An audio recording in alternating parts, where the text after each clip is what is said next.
AKBZ, you fired up. Yeah, nowadays I get what I want. Lately been spinning a bag. Addicted to getting that cash. Addicted to popping them tags. Money was made for the sad. Now my ex be calling back. Saw me come up out the random. Didn't wait long, now that throwing tantrum. Friends fell in love when I fell into fame. In my DMs talking about hey handsome. I know that they hate me and want me for ransom. It's nothing new, I won't give it to that. I eat the hate up and spit it right back. My lyrics like bullets, I'm shooting yo.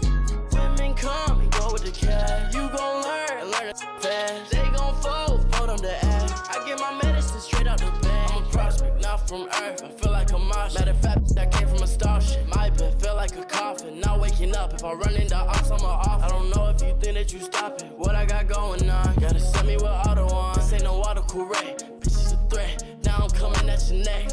Act you like a pet. Sound like a Pop-Tart. Act like they got no heart. Y'all be the ones that's pretending. Insecurities, they always offended. Mad about it, they already been.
Tigers are coached by Corey Weeks, Clayton Wallstrom, Dawson Schmidt, Mike Radke, Mike Postma, Carson Britzman, Devanta Branch, Bryce Anderson, and head coach Drew Strand. And now, here are your Brookings Bobcats starters on defense. At defensive end, a senior, number 7, Blake Canigator. At guard, number 52, a senior, Zach Hageman. At defensive end, number 36, a senior, Steven Anoski. At linebacker, a senior, number 1, Phoenix Sather. At linebacker, number 3, a senior, Cash Sather. At linebacker, number 10, a senior, Bergen Tetzlaff. At linebacker, a senior, number 22, Jay Harris.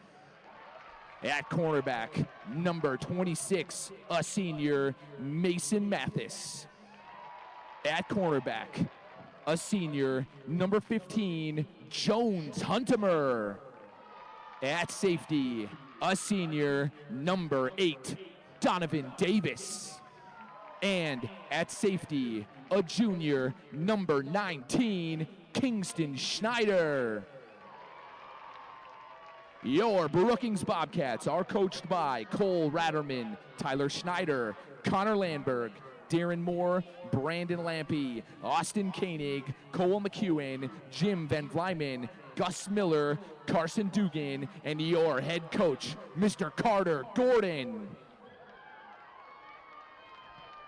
And finally, our officials for tonight's contest are referee Michael Perrion, head linesman CJ Vire, umpire Tracy Boone, back judge Patrick Spellmeyer, and line judge Ross Effling.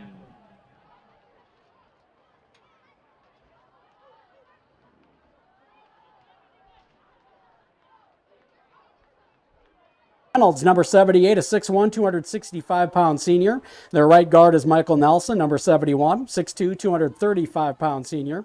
Right tackle is Carson Lohr, number 70, 6'3", 225-pound senior. And that's your Where's the Beef introduction of starting linemen, brought to you by Back Alley Meats. Rest of these starters.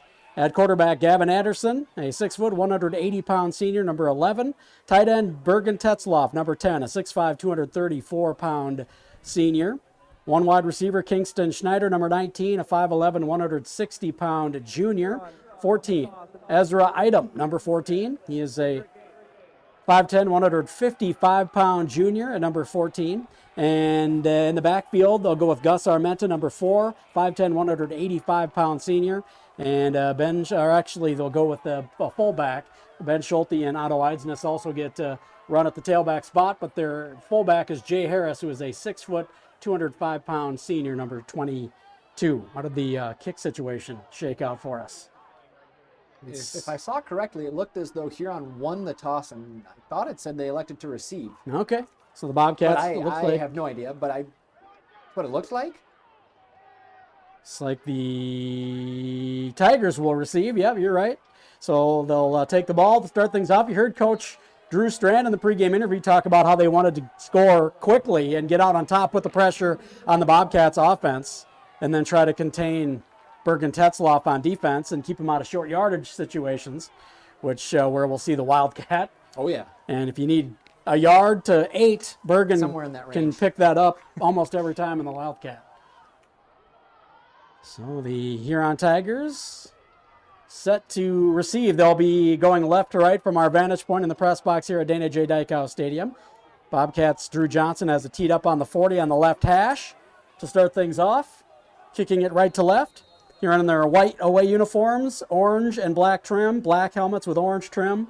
Bobcats in their home black uniforms with white letters and numbers, and the red helmets with the white number on the right and the Bobcat claw on the left. The kick is mishandled, now taken, finally picked up at the 5 and breaking several tackles and getting out across the 15 out near the 20-yard line. Is going to be a good return after a muffed catch by Mason Juergens, who is a great athlete for the Tigers. looked like he was going to be pinned deep, but he broke like 4 tackles and got out to the 20. A huge return, yeah, like you said. I think they had him just at about the 7 or 8 and was able to break a couple there, broke another one at the 15, and then, yes, was able to get all the way to the 21. So still a good kick by Drew Johnson, but unbelievable return to get Huron a decent field position to start. Mason Juergens in the slot to the right of Anderson Porsche, the quarterback. He's got 5 receiving touchdowns on the year. They hand it off out of the shotgun to the running back Landon Holst, who the Bobcats are going to have to keep a real close eye on. He picks up just about 5 yards there. It'll be 2nd and 5 coming up. Landon Holst, 830 yards rushing on the year, 8 touchdowns. And he can run too. Huron team has a good combination of size and speed. Pistol set this time for Anderson Porsche, 3 wide. He's going to fake the handoff, keep it. He's got room. He's out across the 35. Finally taken down by Mason Mathis at the 39-yard line. That'll be a 13-yard gain on the run pass option, for Anderson Porsche, who read it well. Found the hole and got good yardage. I want to say thanks to Pepsi for being a sponsor of high school sports here on the Brookings Radio Sports Network. We'll take a look at the temp of the game. Brought to you by Active Heating here momentarily, right after this play. Porsche in the shotgun, 3 wide, 2 to the near side to his right, and 1 H-back right as well. He fakes the handoff, keeps it again, and he'll be taken down after a gain of about 3. Just kind of fell forward. He's tall. He's 6'6", so if he just falls forward, It's like 3 yards right there. yeah, he's going to get some yardage, and he picks up about 3. It'll be 2nd and 7. Temp of the game, 55 degrees here at the start of this one. Feels like 53, looking at a low of 34 overnight tonight. It's your temp of the game, brought to you by Active Heating. 3 wide for Porsche in the pistol again, 2 to the near side to his right. And he's going to run the option right. Keeps it, tucks it, up across the 45, spun around, and down at the 47-yard line.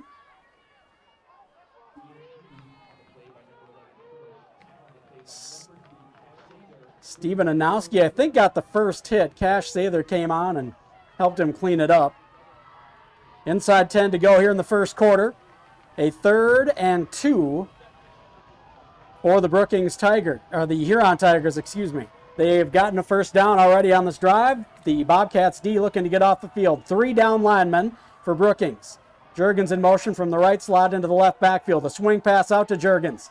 Got a flag on the far sideline. He's going to be taken down. Mason Mathis there. Also, Jay Harris was there to help clean up. But Mason Mathis gets the tackle for a loss.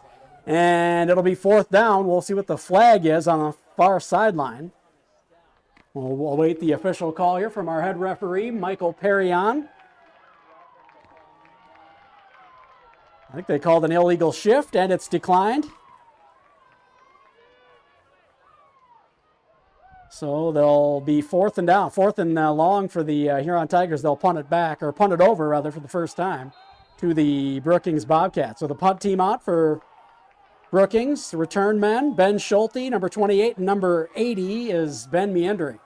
That is Jude Meandering and Ben Schulte. Standing on their own 15. Punter for Huron is Anderson Porsche. It's a high kick, fair caught at about the 18-yard line. About a 39-yard punt. Make it a 40-yard punt. We're going to put it at the 17-yard line. Well, the Bobcats get the ball back. Their defense does their job on the first possession. Gave up 1 first down, but stiffened on a 3rd and short to turn back the Tigers. 9:12 to go, first quarter. Want to say thanks to Right Angle Construction for being a sponsor of high school sports here. Gavin Anderson on the year, 39 of 91, 700 yards passing, 9 touchdowns, 8 interceptions. They go with the Wildcat out of the gate. Tetzloff gets the snap, runs straight forward, just kind of picking his way out to the 20. There'll be a gain of 3 on first down and 2nd and 7 coming up. You heard Coach Drew Strand, Huron head coach, in the pregame interview talking about how he didn't want to see this play, and the Bobcats come out saying, we're not going to wait for short yardage, we're just going to do it now. Exactly, like you had said, kind of when Porsche has the ball at 6'6", he almost falls down and gets 3 to 4 yards. Same with Bergen. He gets that direct snap when it looks like nothing, and he can still get you almost 3 or 4 every time. Left run on a heavy left set. Going to pick up some more yardage out across the 25 to the 26. It'll be 3rd and a yard after the gain of 6. Inside 8.5 to go here, first quarter. So the defense, you wonder if that defensive hold there, getting them off the field, dictated what they were going to do on offense. Exactly. Yeah. And it was a huge, huge series by the Bobcats to come out and just get a stop right away to get the ball back. And again, 3rd and 1, it doesn't really matter. He's going to get that yard 99% of the time. And he got about 1.5 yards or 2, did Tetzloff. They were a heavy left set, and he ran to the right and just kind of cleared his own path. He was hit immediately, but just forced his way ahead and picks up a fresh set of downs for the Bobcats. 1st and 10, ball on the 28-yard line, just short of the 28. They'll have to get to just about the 38 for a first down. They'll go with the Wildcat. Heavy left and right up the gut. Tetzloff struggling for a few yards. He gets across the 30 to the 31. That'll be a gain of about 3. Again, it's one of those things where defensively, you know he's getting the ball, but the way that offensive line for Brookings is working, and again, when Bergen catches that snap, all 6'5", 235 of him coming right at you, even when you know he's coming up the middle or left, it really doesn't matter. It's still very hard to stop. Like we said, 3 yards again, and it looks like he's going nowhere, but he's still able to plow through for 2, 3, 4 yards almost every time. Got a flag coming in from the near sideline.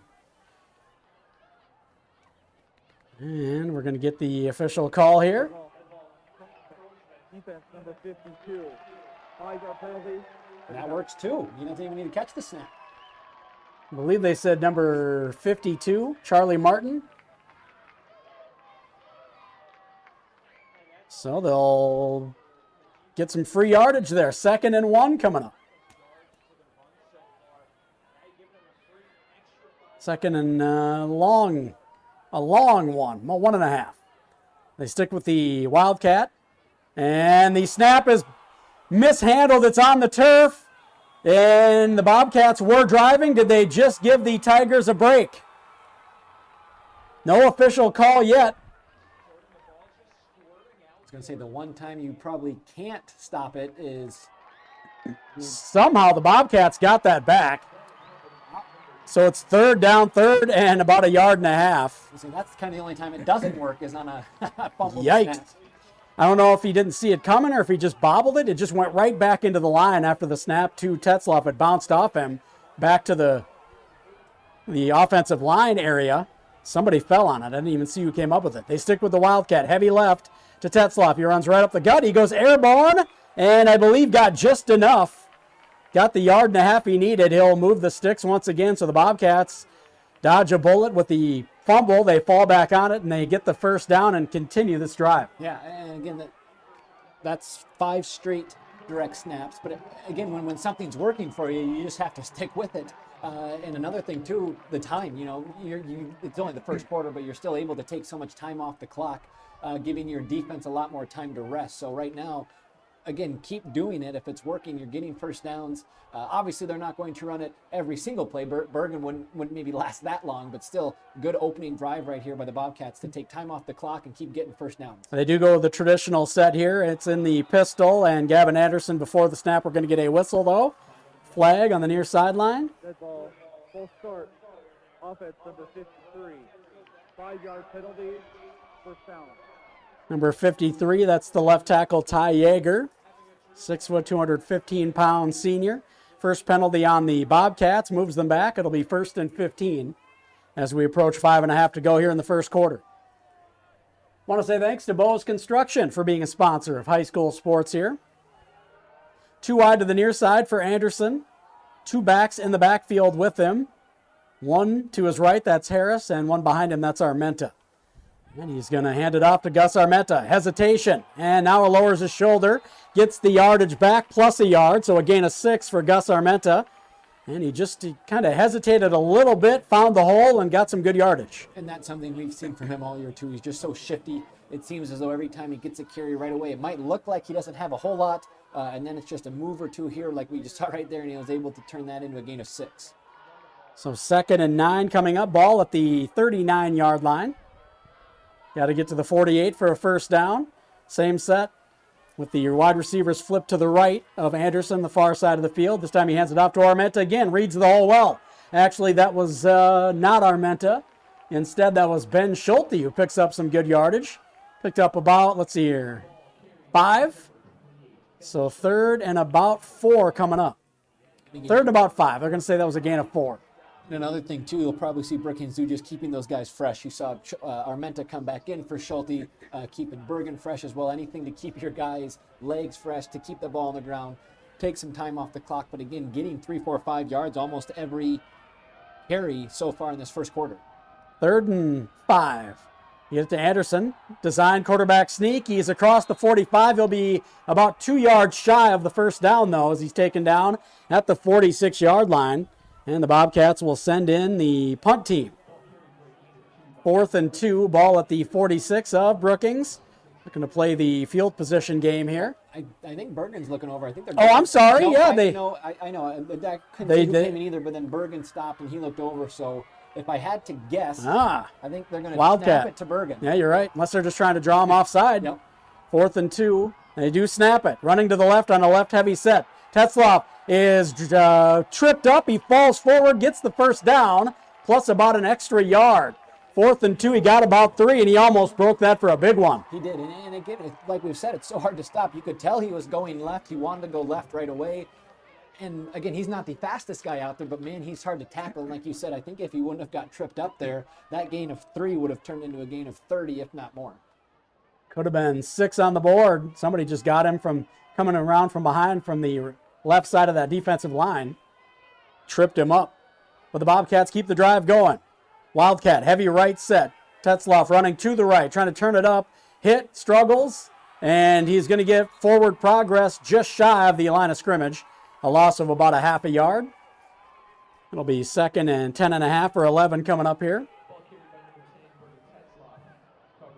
Tried to catch him off guard. They'd been going up the middle or just kind of between the tackles. Or maybe just, they'd run a 1 or 2 maybe off tackle, but that one was kind of a sweep look.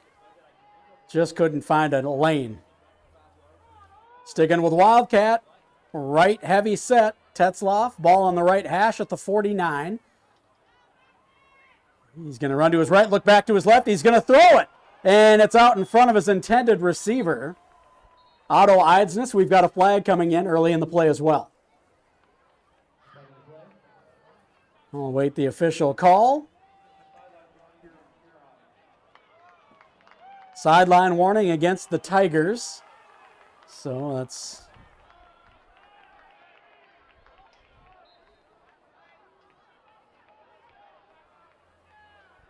doesn't, I believe, affect anything unless they get another one. So it's 3rd and 11. It's as though the play counts. Not as though, it does count. I don't know how you do that as though. But 3rd and 11 coming up. 2:11 to go, first quarter. Bobcats need to get to the 41 of Huron for a first down. Pistol set. Anderson with 4 wide, 2 to either side. Back to pass. Rolling to his left and now flushed out, rolling and running. Going to have to throw on the run. He throws it to the near sideline to Bergen Tetzloff, who was already standing out of bounds. So it'll be incomplete, 4th and 11, and the Bobcats will now have to punt. Ran some good clock, 2:02 to go. Kept the Tigers offense off the field, which is a win in and of itself, but can't keep the drive alive. Exactly. Not putting any points up hurts, but still taking so much time off, even leaving 2 minutes left in the first quarter, giving your defense a well-deserved break. So yes, not getting points hurts, but at the same time, it wasn't a quick 3 and out or anything to give the ball back to Huron right away. Landon Holst back deep, along with Mason Juergens.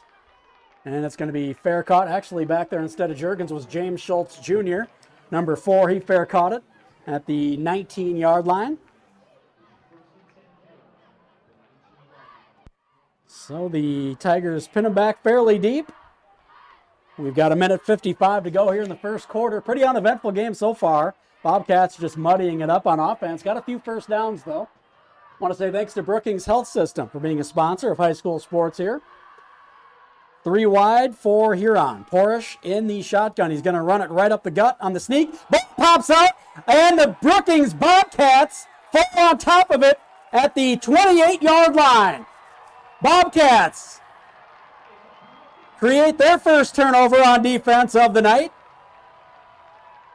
And they'll have fantastic field position. 1st and 10 on the 28 of the Huron Tigers. That was big. That was big, and again, I couldn't tell if somebody kind of hit him harder, if it got punched out right away. It looked like he just had an open lane and was going to get another 5 or 6 yards. So somebody must have, it looked like came from behind and punched it out. Wasn't sure, but that ball flew out. An excellent job by Brookings to hop on it. So their offense didn't maybe get as long as a break as they'd like, but at the same time, I bet they're very pleased to go right back out there and try and get some points here on the board before the end of the first quarter. Keeping Huron's offense off of the field is good. It's a good thing. A lot of athletes on that offense.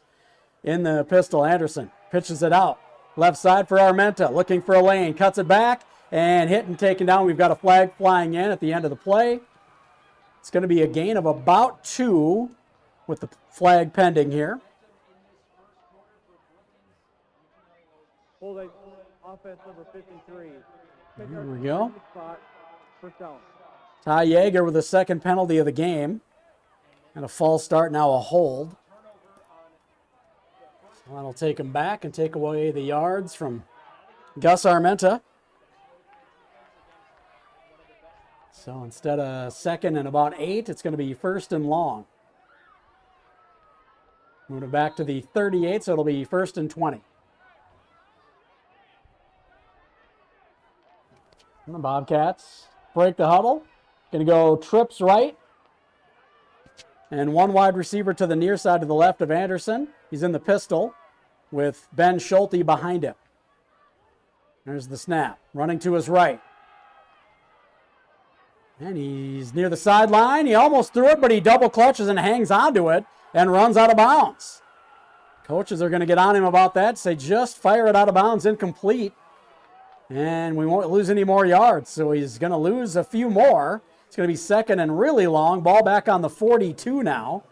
They've got to get to the 18 for a first down. So 2nd and 24 to go with 1:15 to go in this first quarter. Held on to the ball.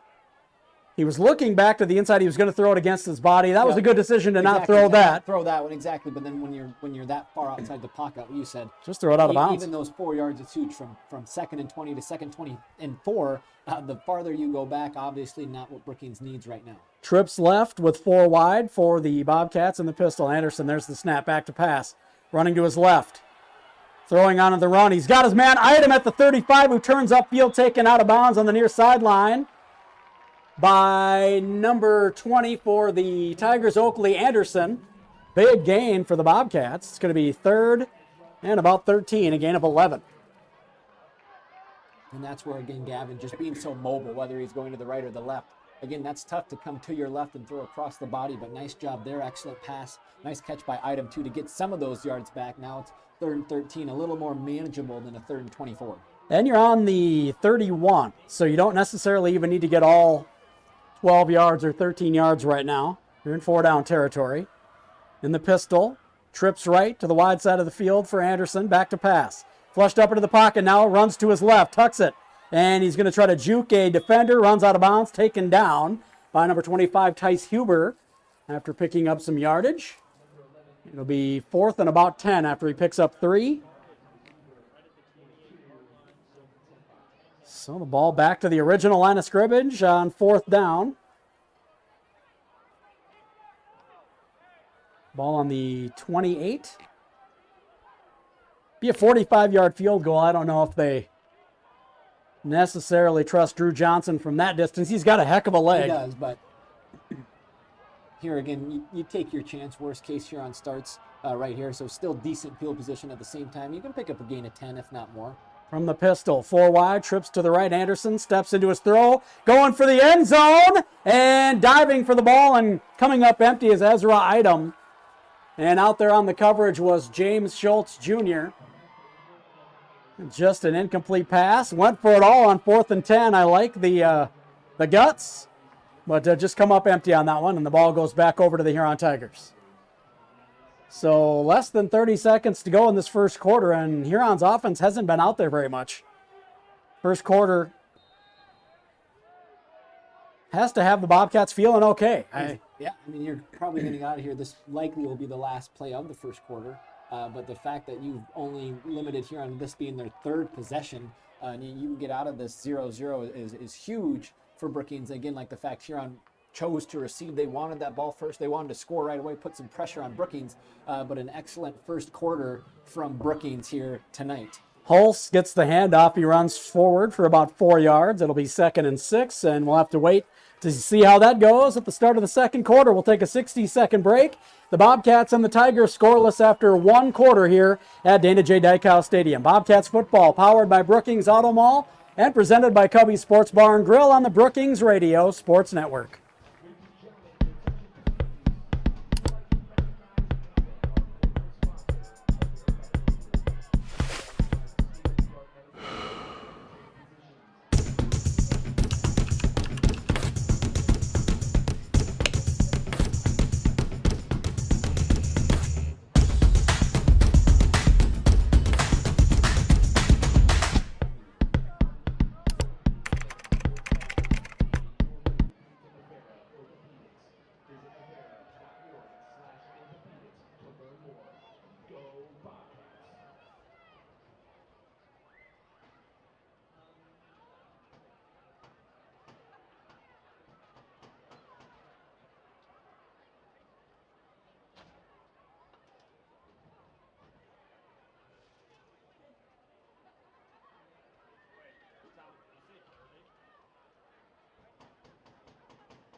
Bobcats football powered by Brookings Auto Mall and presented by Cubby Sports Bar and Grill. 2nd and 6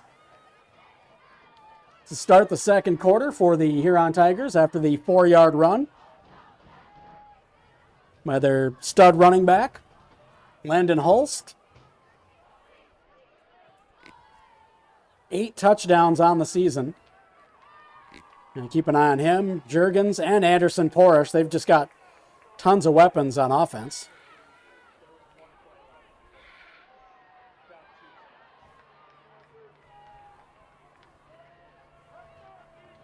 So it is second rather than 6. Ball at the 32. Got to get to the 38. A little delay to start the second quarter here. Not sure exactly what's happening down there. We got one ref way back here. Not sure if he's... He's given somebody some information, I think. I don't know. All right, well, it is scoreless here. Start of the second quarter. 2nd and 6 for the Huron Tigers. Appreciate you being along with us. Thursday night football. And all the games next week will be Thursday night. First round of the playoffs for AA as well. Want to say thanks to Anderson Insurance for being a sponsor of high school sports here on the Brookings Radio Sports Network. As we mentioned, a beautiful night for football here in Brookings. Should be another beautiful night, hopefully as well Saturday night. Be a little more people here Saturday night. Yeah, I think we're probably going to pack it up a little bit on Saturday. Would be my guess. 52 degrees, feels like 51. Perfect night for football, October 23rd. Kidding me? I think we're about to actually start this second quarter. Like I said, this ref's now made his way down to the 10-yard line. Yeah, there we go. I don't know if it had something to do with being the Kellerland game of the week. Maybe some. Yeah, I think it was. I think that's what was going on. I believe that's what was happening. So 2nd and 6. The Tigers now going right to left from our vantage point in the press box at Dana J. Dykow Stadium. On their own 32-yard line, 3-man front for the Bobcats. Trips right, tight on the left, 1 wide to the right. Hand off to Hulst. He bounces off the line. He's got some room now. He gets just what he needed for the first down. Needed 6, got 6. Taken down by Blake Canagator was there. Also Mason Mathis. As we're underway here in the second quarter. And they're going to say he's short somehow the first down. I don't know how that happened. But the Bobcats will take a 3rd and inches. That's less than a half a yard. The ball is pretty much equidistant from the 37 to the 38. Actually, when he grabbed it to snap it, I think he moved it to a first down. There's the snap to Porsche out of the shotgun, runs left. He has the first down, dragged down at the 44-yard line. We got a flag coming in as well. Jay Harris with the tackle, and also got some help from Owen Hoppy. We'll see what the flag is coming in on the end of the play there. Referees huddle at about the 44 where the tackle happened. Be a gain of about 6. Neither team moving. So I can't tell by anybody's body language where the penalty is going to be called. Now another ref comes in. I don't think they had enough guys. They just needed one more. Going over to ask Coach Gordon, so... Coach Gordon may just be looking for an explanation as to what's happening out there.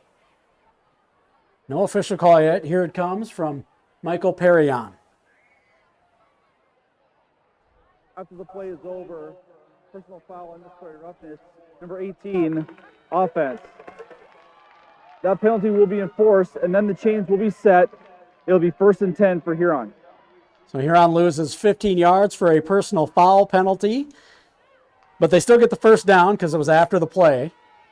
So it'll be 1st and 10 with a huge loss on the play. Strange. Ball back on the 29 now, so they'll have to get to the 39 for a first down. Huron in their own territory.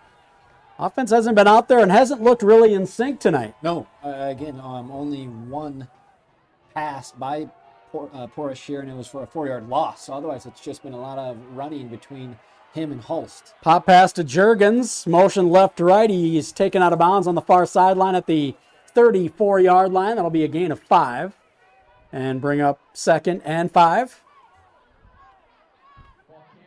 Just came in motion from the left slot to the right. We'll pop pass, jet sweep.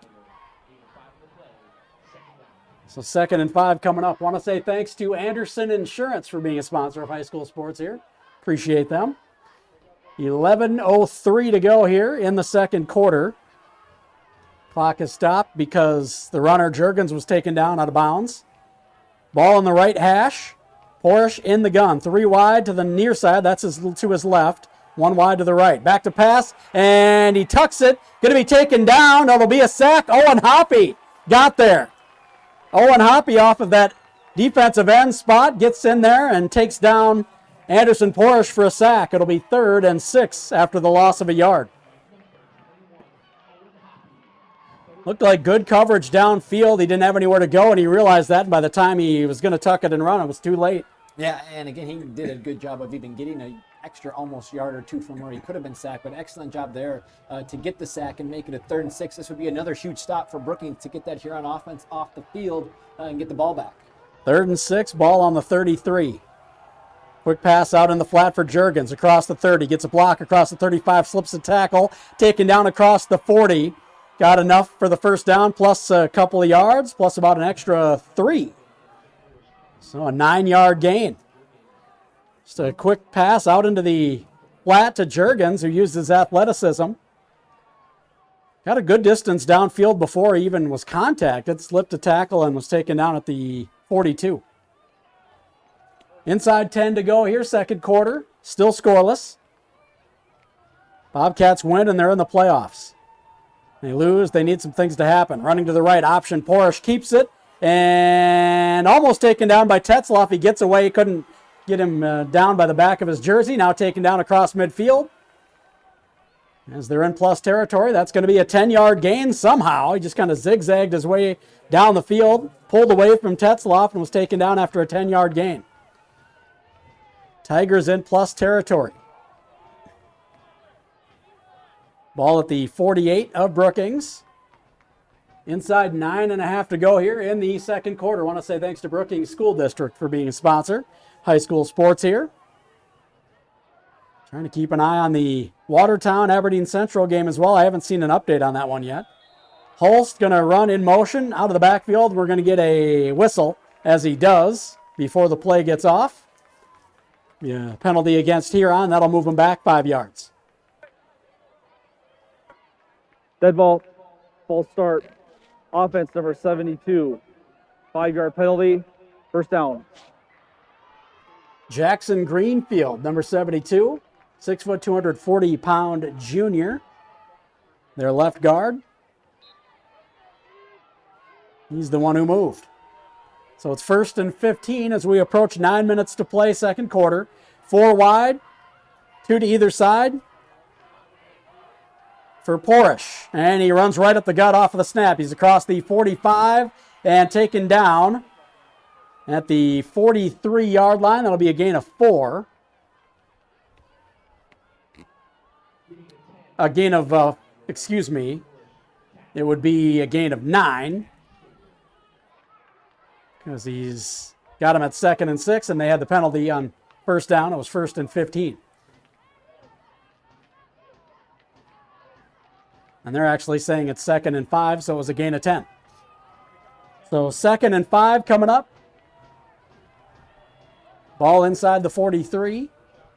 4 wide again for Porsche. There's the snap. He hands it off. This time to Holst, who's tripped up and down at the 40. That was Bergen Tetzlaff who got a hand on him. So 3rd and about 2 coming up after a gain of 3.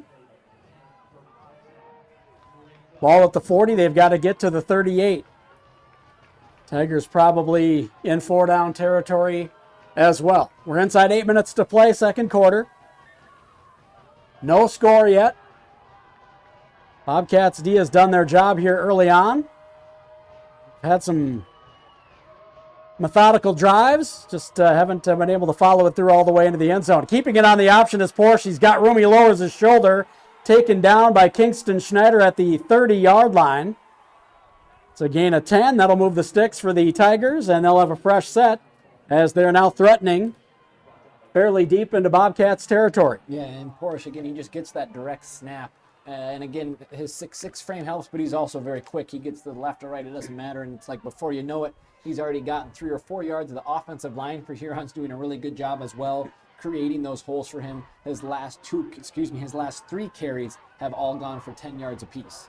He's not skinny either. I mean, he's 210. So he lowers the shoulder. He brings the load. 3 wide, hand off to Holst, who tried to spin away from a tackle. First one there was Cash Sather, and he spun away. Then he's taken down by Blake Canagator along with Otto Eidsness. So it's going to be 2nd and 9.5. 9, they're going to give him a yard. Ball at the 29. They've got to get to the 20. Coming up on 6.5 to go here in the first half. Want to say thanks to Stony Brook Sweets for being a sponsor of high school sports on the Brookings Radio Sports Network. That threw me off. I just got a fantasy football update. It's like, wait, that never happens. Oh, that's right. It's Thursday night. 4 wide. 3 to the far side, to the right of Anderson, the wide side of the field. He throws it deep toward the end zone, up for grabs. No good, incomplete. And there on the coverage was Mason Mathis, and it was intended, I believe, for Carter Porsche, Anderson Porsche's younger brother. Or was that Elwine? I think he said Elwine. All right.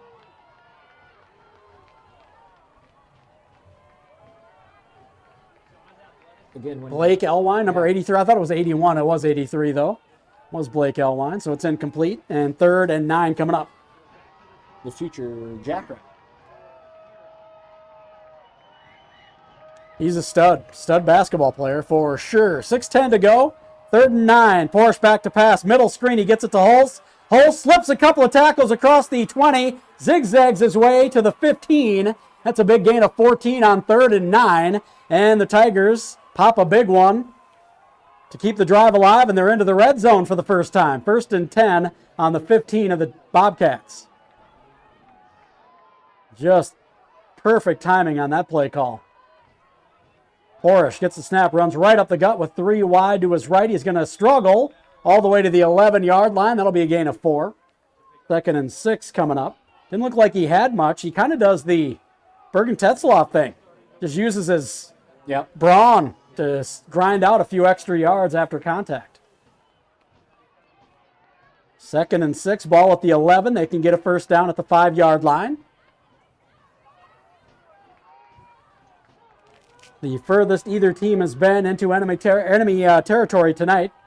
It's 2nd and 6. Coming up on 5 to play. Porsche back to pass, throws it out into the flat, almost picked off by Jay Harris, and he had 6 in his eyes.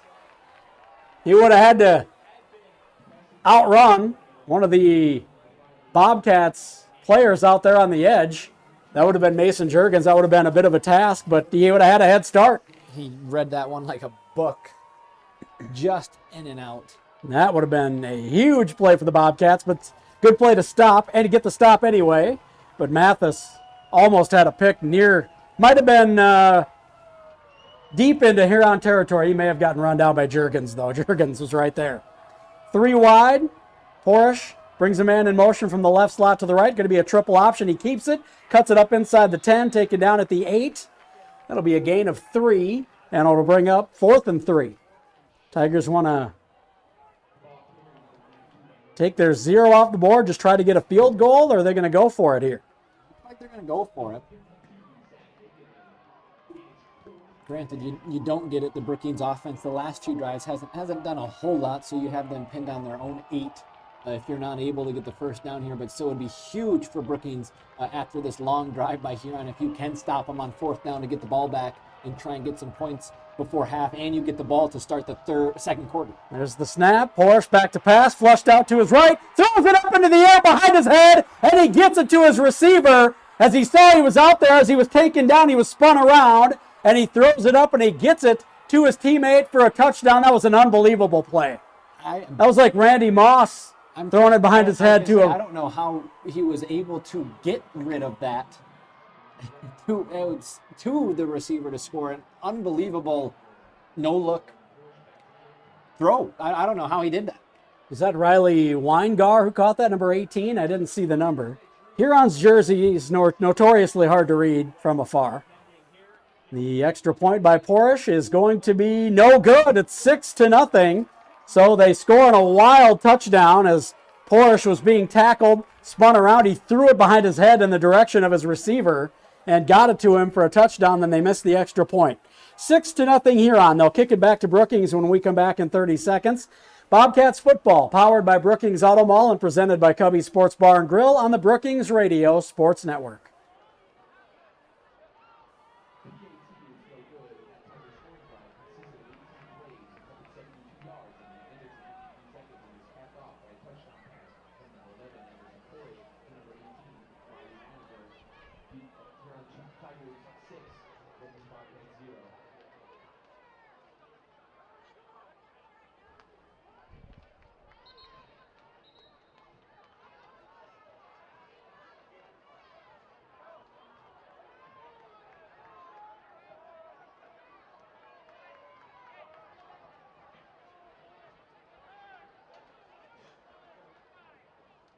Bobcats football, powered by Brookings Auto Mall and presented by Cubby Sports Bar and Grill. Barry Hine with you from Dana J. Dykow Stadium in the press box, along with Alec Johnson. Appreciate you being along. The Bobcats down 6-0 to Huron. Huron just came up with a crazy touchdown. As Porsche was being tackled, he spun around. He just threw the ball behind his head up into the air and let his receiver run under it and run in for a score, and they missed the extra point.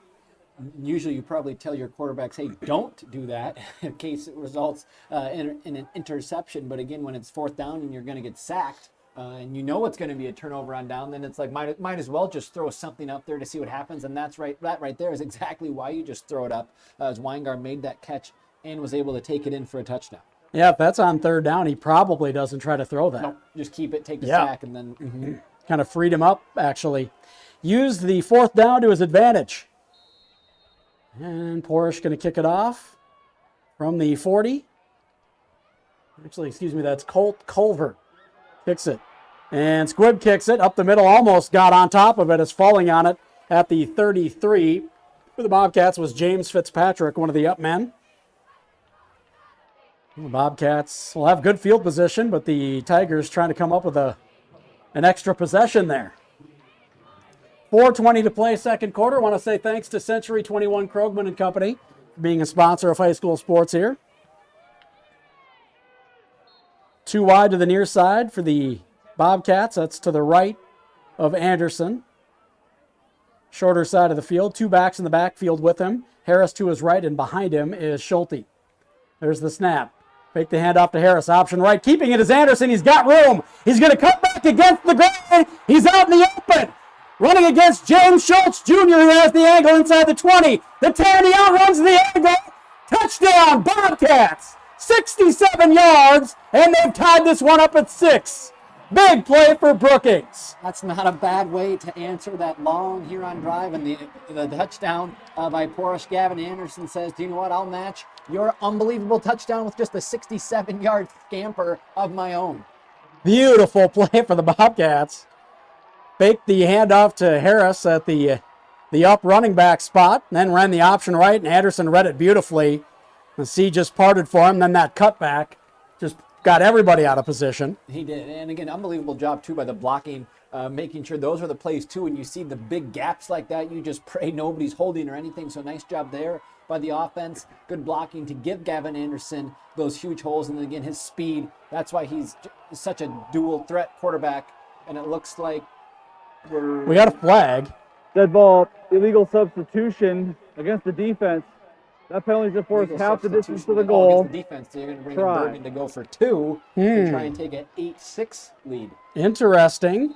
Moves the ball half the distance to the goal to the 1. So they're thinking, hey, we can get 1 yard with Bergen in the Wildcat spot. Now we've got a timeout. Huron wants to talk it over on defense. I imagine they would. 4:06 to go, second quarter. We're tied up at 6 with the 2-point conversion pending for the Bobcats, and we'll be back with that in 30 seconds. Bobcats football, powered by Brookings Auto Mall and presented by Cubby's Sports Bar and Grill on the Brookings Radio Sports Network.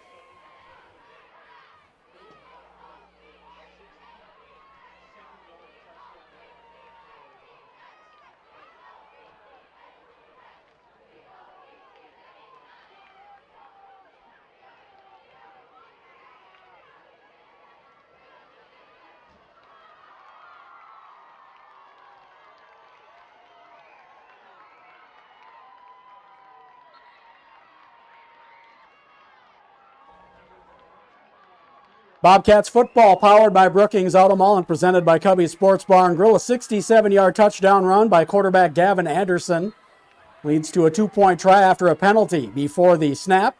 Heavy right set, Tetzloff lowers his shoulder, struggling forward, reaches the ball across, and gets it in. Big 2-point conversion for the Bobcats. They lead 8-6 over the number 1 team in 11AA, the Huron Tigers. 8-6 with 4:06 to go in the second quarter. Brookings will kick it back to Huron when we return. This is Bobcats football, powered by Brookings Auto Mall and presented by Cubby's Sports Bar and Grill on the Brookings Radio Sports Network.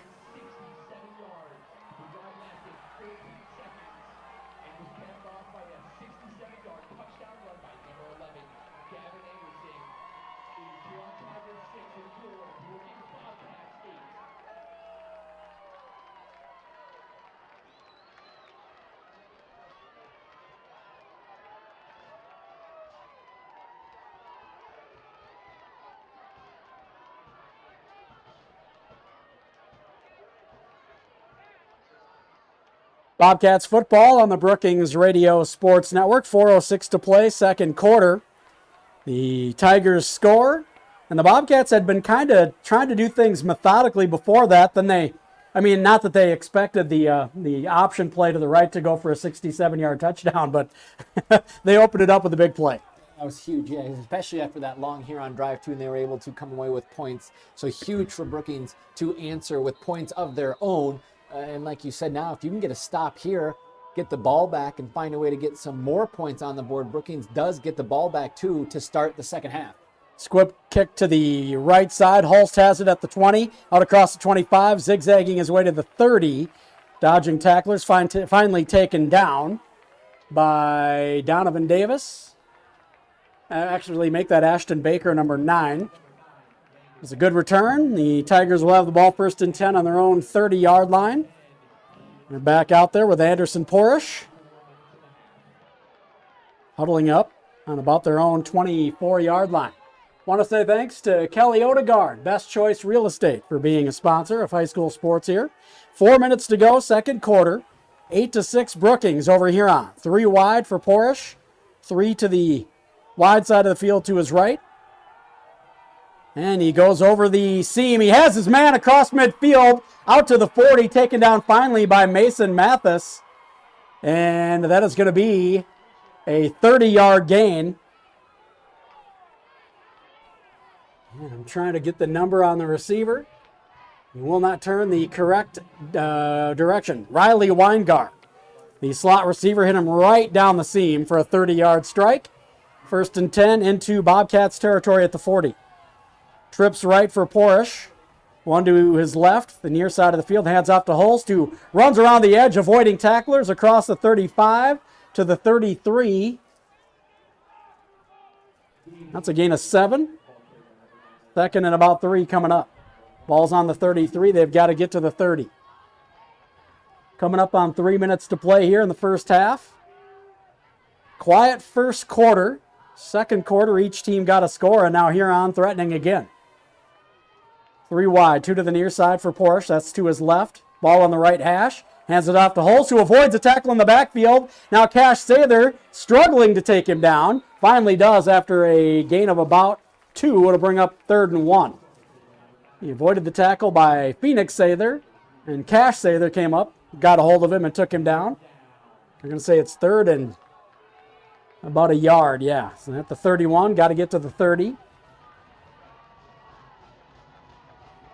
So big play here for the Bobcats D. It's 4-down territory, likely for the Tigers as well.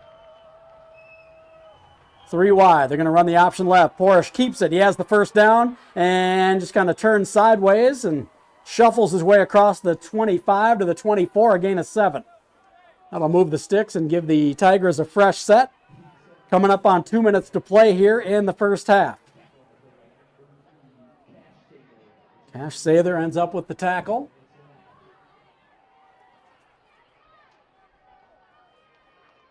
Huron now. No hurry, huddling up, taking their time. We're at 2 minutes to go. 1st and 10. Huron on the 24 of Brookings. Brookings leads 8-6. 3 wide. Hands off to Holst. No, he kept it, tried to keep it, but the ball's on the turf. Steven Anowski falls on top of it for the Bobcats. Their second turnover of the game comes at a very opportune time as Huron was driving. Again, just the second fumble, that one you could tell was a little more miscommunication between Porish and Holst. Wasn't sure if he was going to keep it or pitch it or whatnot. But again, you go back to that first fumble from Porish. That one, he just, again, it got punched out or something. That one right there, the miscommunication, which was huge. And that happens when you run that option as much as they do. That's going to occur when you're not sure if you should keep it or whatnot. But couldn't have come at a better time for the Bobcats here with 1:49, a chance to get points on the board. And they've got it late here in the first half. They'll get the opening kick in the second half as well. 2 wide to the far side of the field to the left of Anderson. Harris to his right, Armenta behind him. And he's going to go kind of a student body right play as he's running out of bounds on the near sideline. They couldn't get the edge. He gets a couple of yards. We've got a flag in the backfield as well. Came out early in the play. Looks like it's going to be on the Bobcats.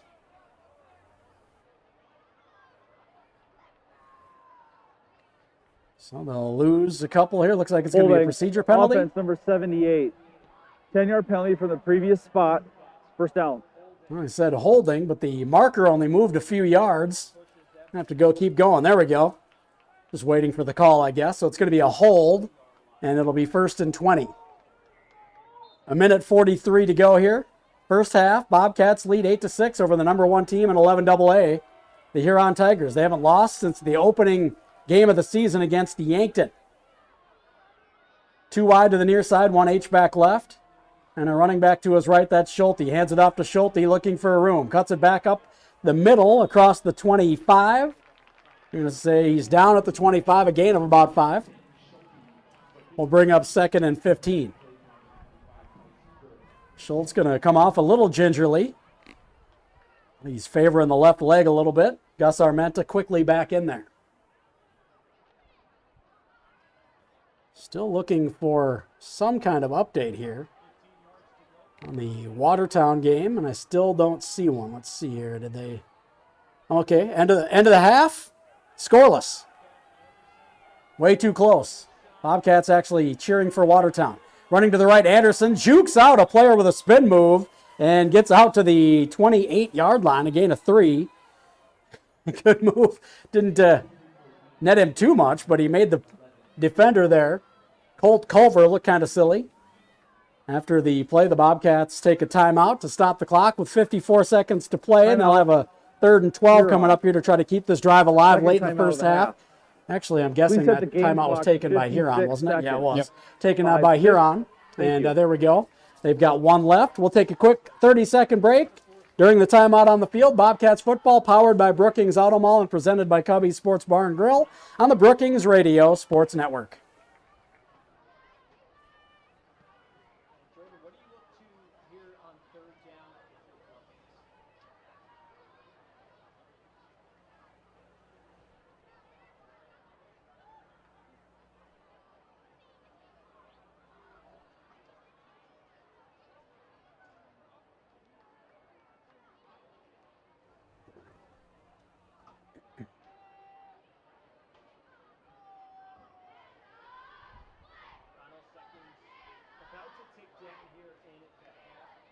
Out of the timeout, it will be 3rd and 12 for the Bobcats. Ball on their own 28-yard line.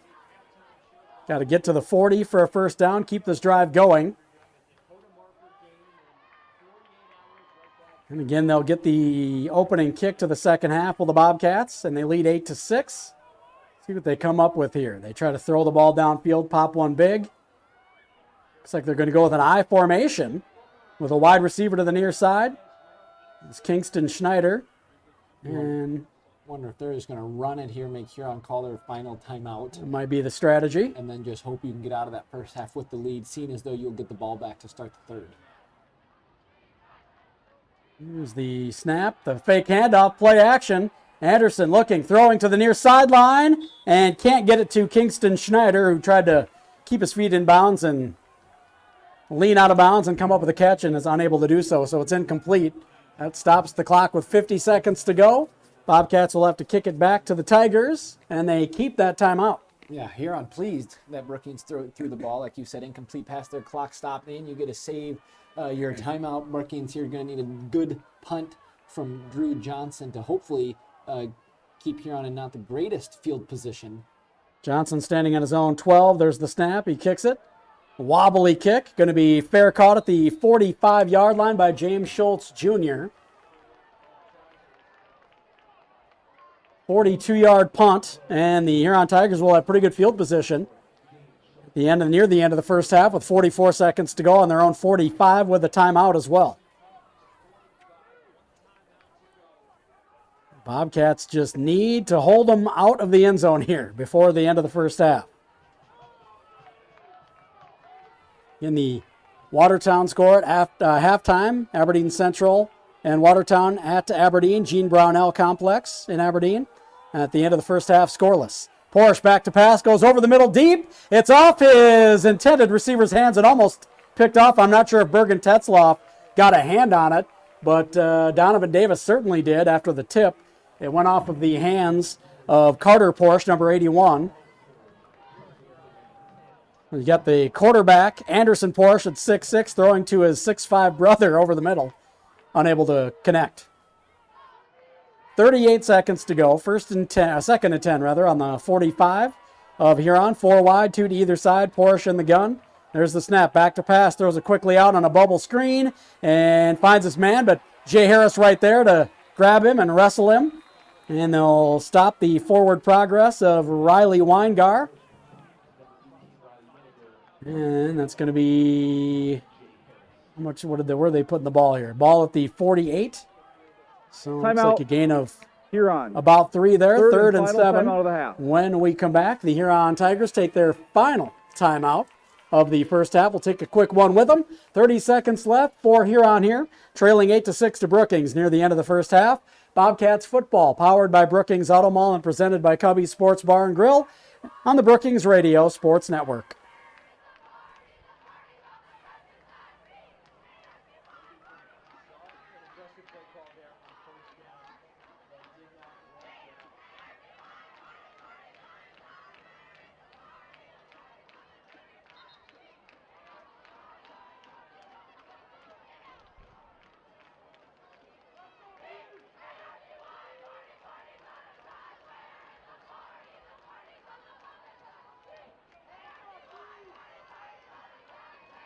Bobcats football powered by Brookings Auto Mall and presented by Cubby Sports Bar and Grill. We've got 30 seconds to go here in this first half. Bobcats lead 8-6. In the gun, Porish.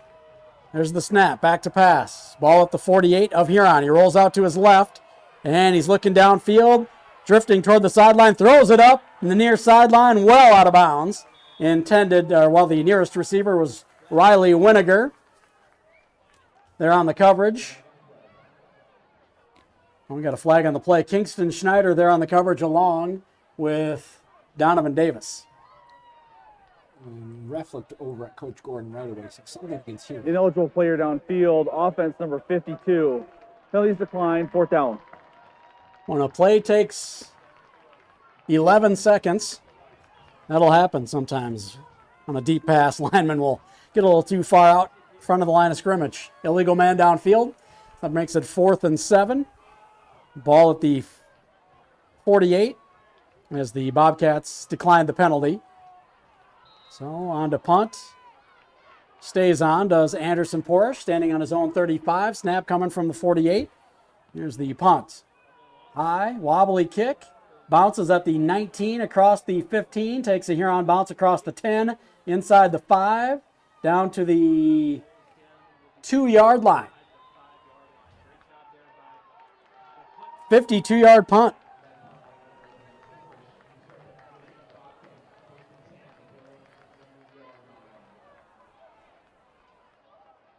So the Tigers pin the Bobcats back deep in their own territory. 5 seconds to play here.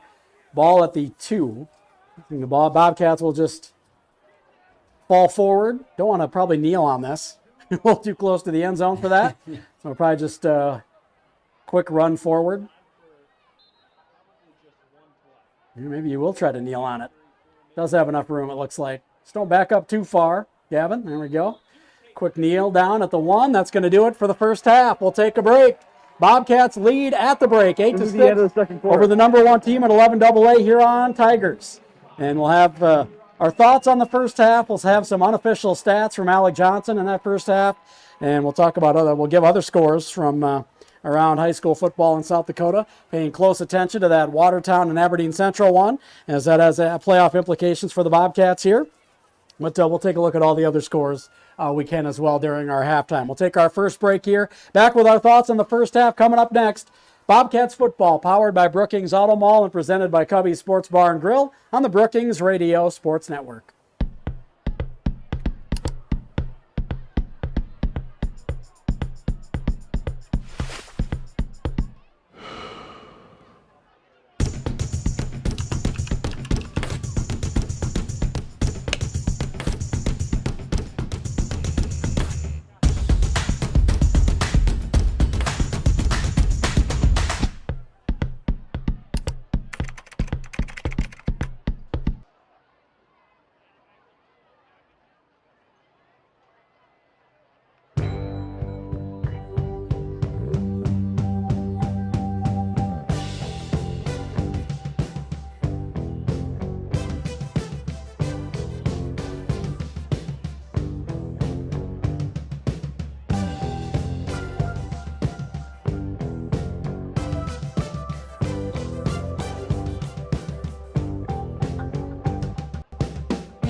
All presented by Cubby's Sports Bar and Grill. 8-6 at halftime. Brookings with the lead.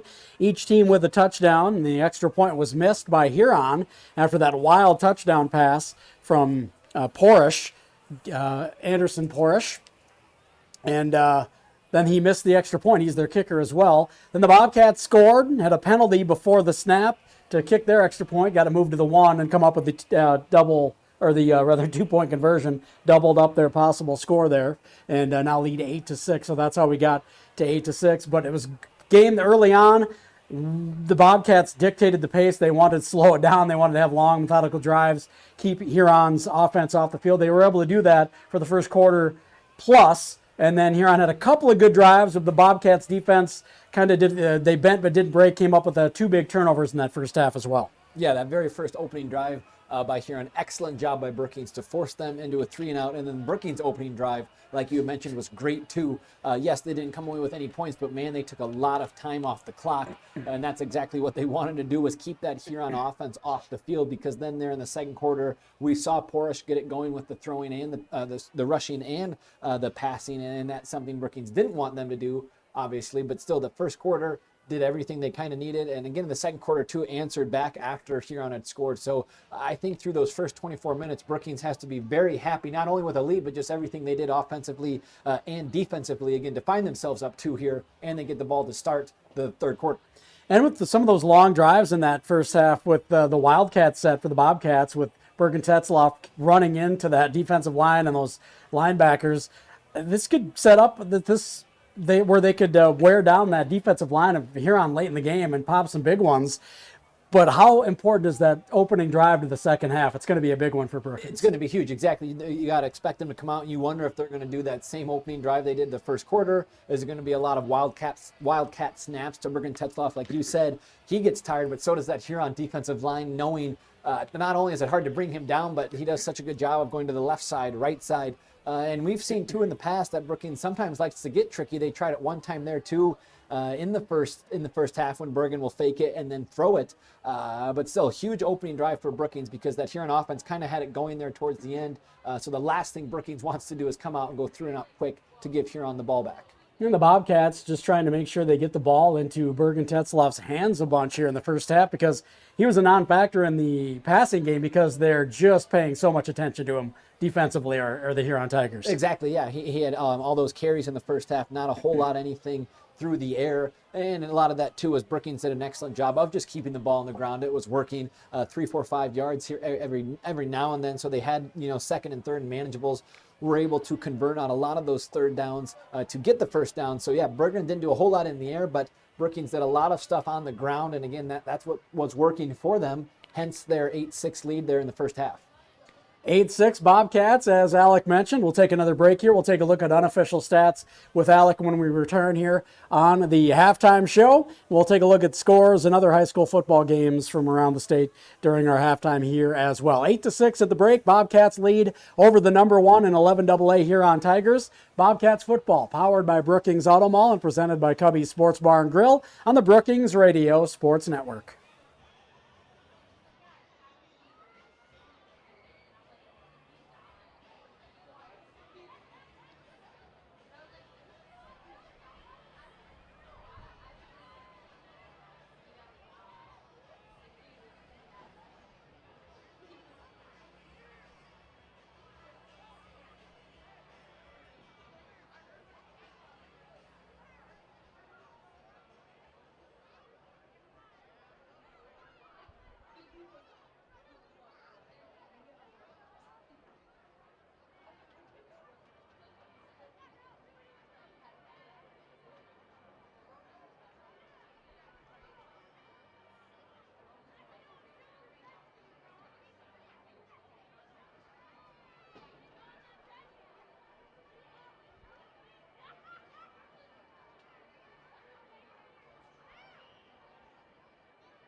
Bobcats football powered by Brookings Auto Mall and presented by Cubby Sports Bar and Grill. 8-6 at halftime. Brookings with the lead over Huron Tigers, the number 1 team in 11AA. Let's get some unofficial stats from Alec Johnson. For the Bobcats, Gavin Anderson, he was only 1 of 4 in the first half, throwing the ball for 11 yards. That 1 of 4 for 14 yards. That one completion was to Ezra Item for 14 yards. But Gavin Anderson has 5 carries himself for 70 yards, and he has that 67-yard touchdown run on the ground for the Bobcats. Gus Armenta has 1 carry for 6 yards. Ben Schulte has 2 carries for 11 yards. Bergen Tetzlaff has 7 carries for 19 yards. He also has that 2-point conversion that gave the Bobcats the 8-6 lead. For the Huron Tigers, Anderson Porish, he was 7 of 10 for 65 yards in the first half. He threw that touchdown pass to Riley Weingar for 37 yards. Riley Weingar has 3 catches for 41 yards and the lone Huron touchdown. Landon Hulst has 8 carries for 26 yards. He has 1 catch for 14 yards as well, and Mason Jurgens has 3 catches for 10 yards. The Brookings defense, a good job there in the first half, only 6 points, and they had those 2 fumble recoveries, which was huge for them. One of them, again, was popped out. The other one was just that miscommunication. Brookings was lucky to jump on their one. Obviously wasn't counted as a fumble, but on that direct snap to Bergen, again, was just not sure if he wasn't ready for it, if it was a bad snap or what, but they, looking back on that one too, somehow, I'm not sure how they ended up with it. It's one of those things where every Huron defender almost said they had the ball right away, which I know a lot of teams, they just like to do that point and stuff, but they were very confident. I don't know if there was a single Brookings player that was kind of saying, no, we have it. And then before you know it, Brookings had the ball. So that was big for them to just not turn it over that early on in the game as well. But Brookings defense recovering those 2 fumbles from Huron. A lot of rushing for the Bobcats, but again, it was working for them in the first half. They were taking a lot of time off the clock.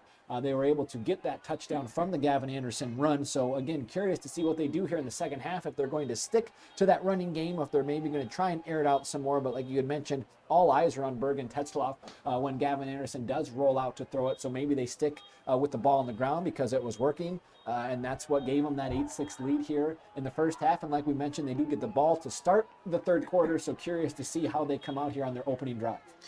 All right. Thanks, Alec. Appreciate it very much. We'll take a look at some scores here quickly as we'll take a look at the 11AA scores. Sioux Falls, Washington beat T tonight 27-7. That one's a final. That was at Howard Wood Field in Sioux Falls. Pierre beat up on Douglas 49-0. That was at Hollister Field in Pierre. Yankton up 34-0 on Mitchell. That's at Joe Quintal Field in Mitchell as well. And Aberdeen Central and Watertown, the one that Bobcats fans are paying close attention to tonight, that one is scoreless at halftime.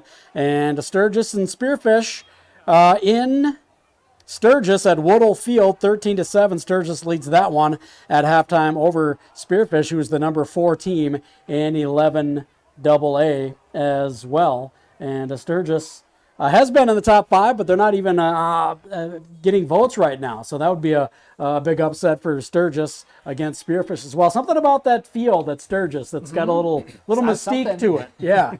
We'll take our final break here. We'll be back in 90 seconds for the second half. Bobcats football on the Brookings Radio Sports Network.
Bobcats football powered by Brookings Auto Mall and presented by Cubby Sports Bar and Grill. Moments away from the start of the second half here. Huron will be kicking it to the Bobcats. Huron kicking still right to left from our vantage point in the press box. In the third quarter, Bobcats going back left to right. 8-6, Bobcats with the lead. Their lone touchdown was a 67-yard scamper on an option play by Gavin Anderson. Back deep for the Bobcats, going to be Ben Schulte and Jude Meandering. Standing around their own 5-yard line. Ball teed up at the 40-yard line. Colt Culver. Actually, it's Porish back out there. They keep switching it up on me.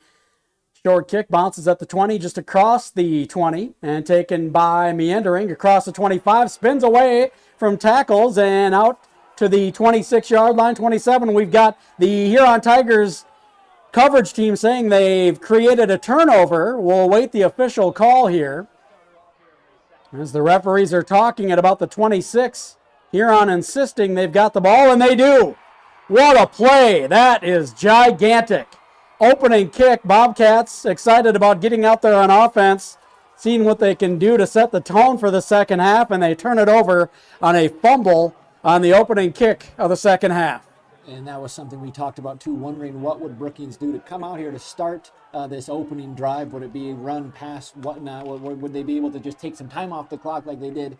But really the last thing they could afford to do was exactly that, fumble it. Not only that, give Huron the ball, and not only that, but an excellent field position as well. That's a tough one for sure. So Porish quickly out there, and great field position. Ball on the 26-yard line in the gun. Back to pass, looking over the middle, going deep, and it's going to be picked off inside the 10. Kingston Schneider goes high and takes the ball right back for the Bobcats. Tigers get the turnover and trying to go deep on first down. Kingston Schneider makes a pay. It was a bad pass. Kingston Schneider goes high and picks it out of the air. And again, after that last fumble, you could see Coach Gordon, too, was, I think, adamant that Jude was already down on the ground. It came out late. Shouldn't have been a fumble. Very next play, interception. I think that's one of those rare instances where you, I guess you would say, ball don't lie. Bobcats get the ball back. That was gigantic. Kingston Schneider made a heck of a play. He was away off the turf there when he grabbed that one out of the air. They go heavy right. Now they switch to heavy left, and we're going to get a flag as they shift. It'll be a procedure penalty against the Bobcats. So it'll be interesting to see who they pick to call the penalty on. I think 53. Dead ball. False start. Offense, number 53. There you go. Penalties enforced half the distance to the goal. First down. Thought maybe they were calling an illegal shift on one of the 3 or 4 players that was moving to shift the heavy side from the right to the left. But you're right, Ty Yeager, his third penalty of the game. They go heavy right and switch to the heavy left again on the Wildcat. Tetzloff. There's the snap. It's on the turf. They're trying to give it right back to Huron, and that would be inside the 1-yard line. Did the Bobcats get back on it? They did somehow, and they're just outside the goal line. That tip of that ball has got to be about a millimeter off of that goal line. Yeah, and again, one of those things, Bergen was able to dive on it right away. Luckily for him, he was outside of the end zone by, like you said, can't be more Yikes. than an inch. Didn't look like the ball made its way to him. It looked like it came out, maybe just mishandled it on the snap, and it just rolled on the ground, but he gets back on it. Now they go with a more traditional set. Anderson in the gun with 2 wide to the near side, the short side of the field to his right. There's the snap, and he hands it off. The running back, I think that was Schulte, trying to pick his way, and he maybe picks up a yard out just beyond the 1. And it'll be 3rd and long. And a weird start to the second half. Jude Meandering fumbled the opening kick of the second half. The next play, Kingston Schneider takes it back on an interception inside the 10. And the Bobcats have gotten a penalty, moved the ball back inside the 1 on a fumbled snap, and now they've got the 3rd and long. Anderson going to get some blocks, running left, just trying to create a lane, and actually just got a little room for the punter. You get out to the 7-yard line, about the original line of scrimmage. So it'll be 4th and about 10 coming up here. And the Bobcats just needed a little room for their punter there.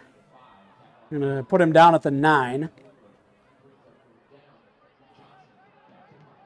I'm sorry, it's 4th and 9 to go. They're going to put the ball at the 8. So 4th and 9. Hitting deep in his own end zone is Drew Johnson. And before the snap, we're going to get a whistle. No flag. Not sure what's going on. Referee on the near sideline running in and pointing at something. Yeah, no, not sure what he was pointing at, but like you said, he just kind of ran in, blew the whistle, gave a point, and then just right back to it. All right, well, we'll do it again. Johnson in the back of his end zone. James Schultz Jr., the deep man, standing on the Bobcats 40. It's the kick. Wobbly. Low kick. Bounces at the 32 across the 40, taken by Schultz. He's going to get hit. The ball is out, and Huron falls back on it. Both teams a little sloppy here in the second half. Falling on the fumble was Jeremy Hofer, number 22. That would have been a big break again for the Bobcats. Each team trying to give the other team some momentum, and neither one wants to take it. 9:25 to go here in the third quarter. It's been wild here early in the second half. I want to say thanks to Pepsi for being a sponsor of high school sports here. 1st and 10. Good field position for Huron. Fantastic, in fact, at the 47 of Brookings.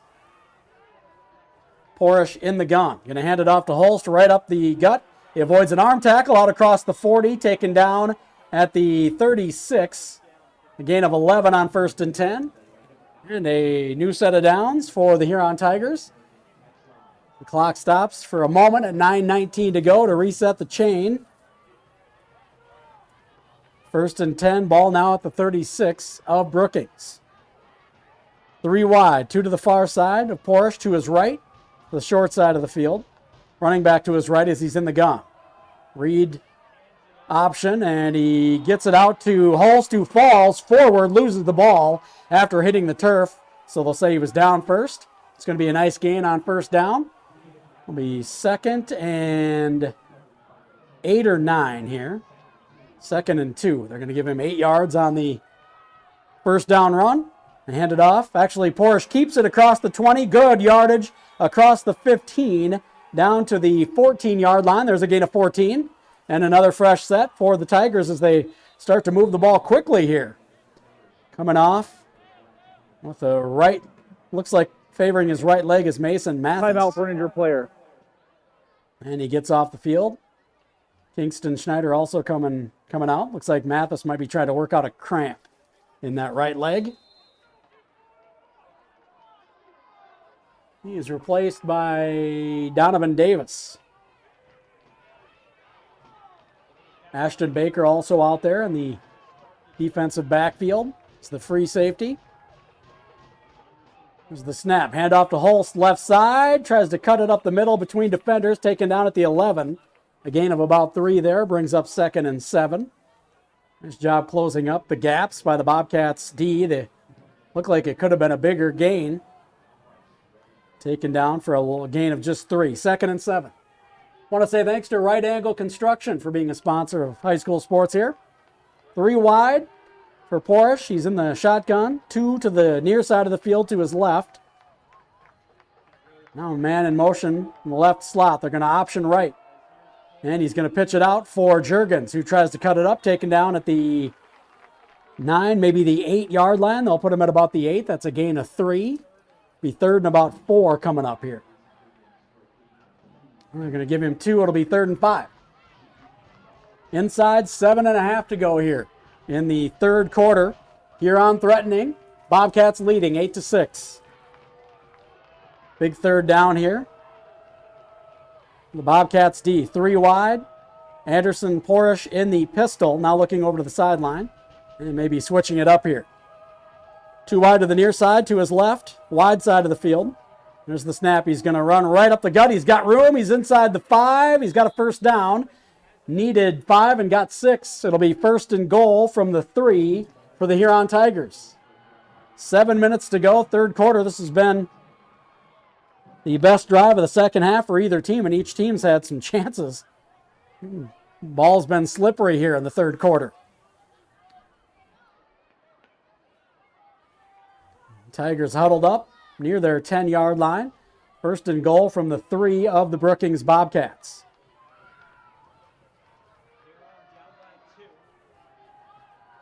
Bobcats stick with 3 down linemen. And they're going to go snap to Holst. They hand it off. He's going to pick up a yard. The second and goal from the 2. We come up on 6 minutes to play here. I want to say thanks to Bose Construction for being a sponsor of high school sports here on the Brookings Radio Sports Network. Second and goal from the 2. Huron now huddling up. Near their 10, taking their time. 3 wide. 2 to the near side to the left of Porsche, 1 to the right. Running back to Porsche's right, that's Holst as he's in the gun. Snap is past the quarterback, Porsche. He has to dive on it. Back across the 15. Back on the 16-yard line. It's going to be a loss of 14. Big play for the Bobcats as it's now third and goal from the 16-yard line. That's huge because, again, we've seen Porsche tonight anytime he's gotten that direct snap. I mean, there hasn't been a carry tonight where he hasn't got at least 3, if not more. So right there, they only needed 2 for a touchdown. The fact that it went backwards 14 yards, like you mentioned, huge right there for the Bobcat defense. Aberdeen Central up 7-0 on Watertown with 6 minutes left in the third. Watertown with the ball.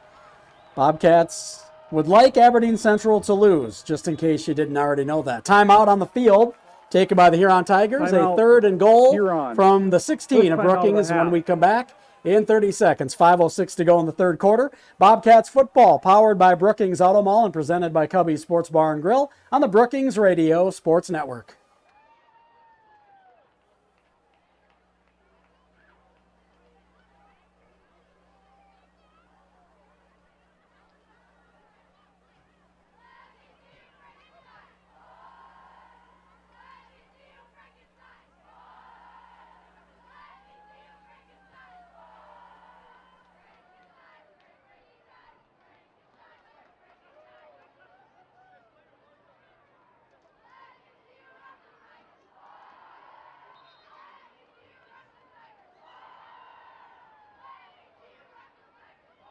Mall and presented by Cubby Sports Bar and Grill. 5:06 to go, third quarter.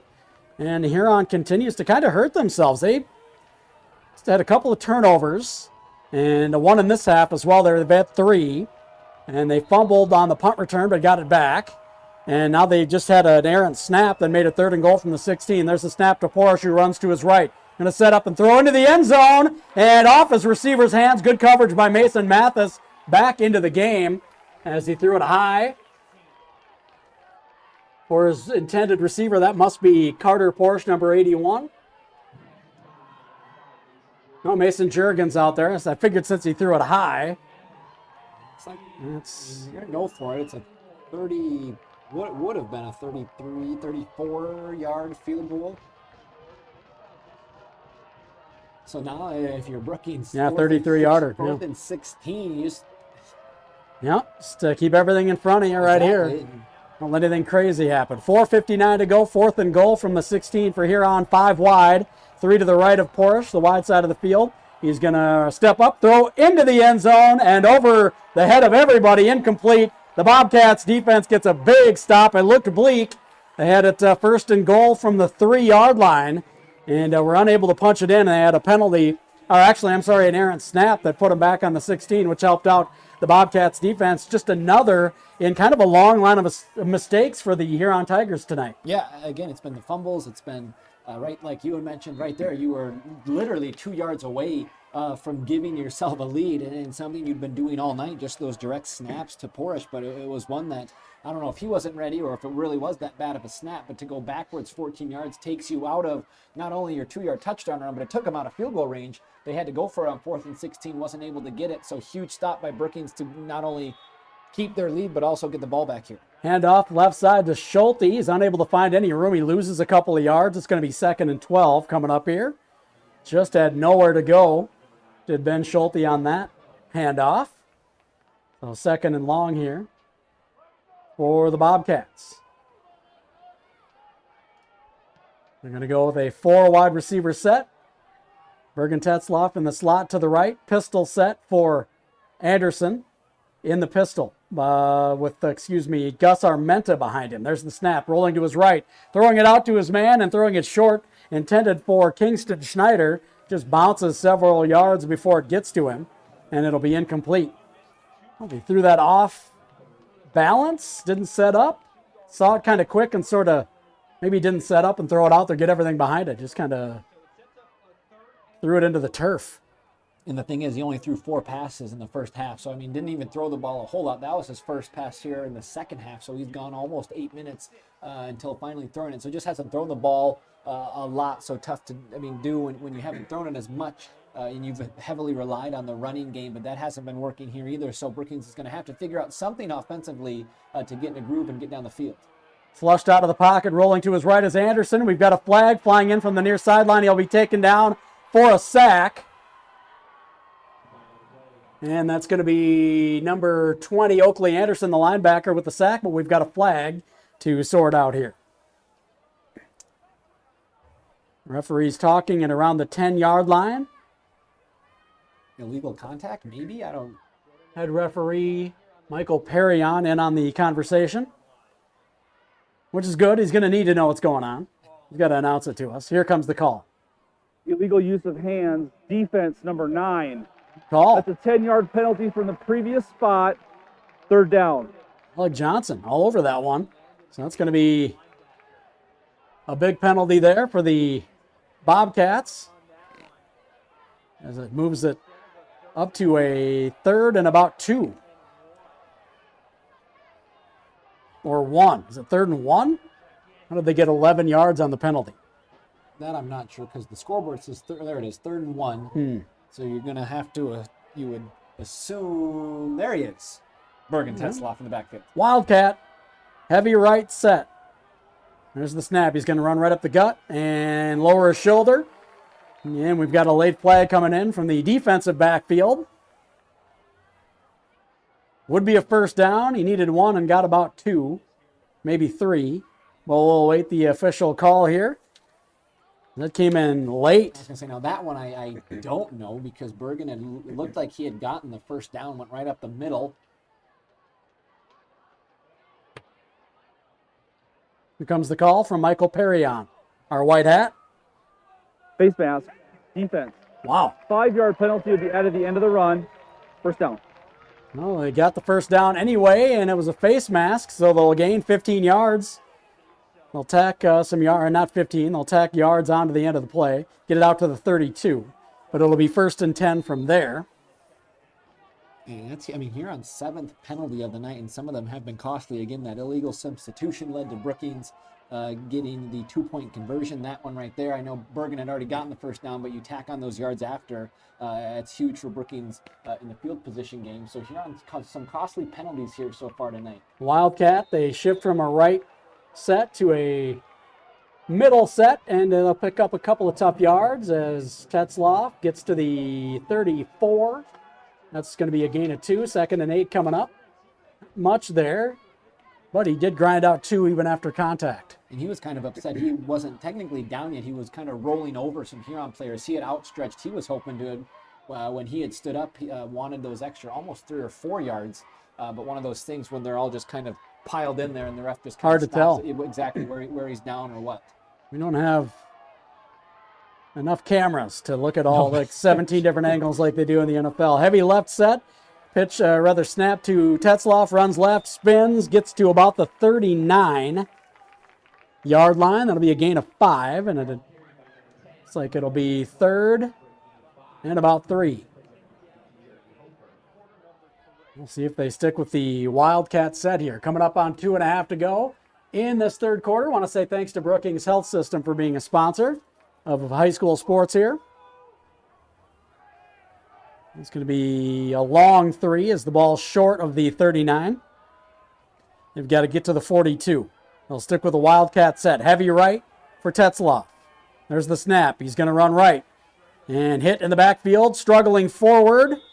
And where are they going to spot him? Looks like about the 40. That'll be a gain of a yard. That'd bring up 4th and 2. Will they try to go for it?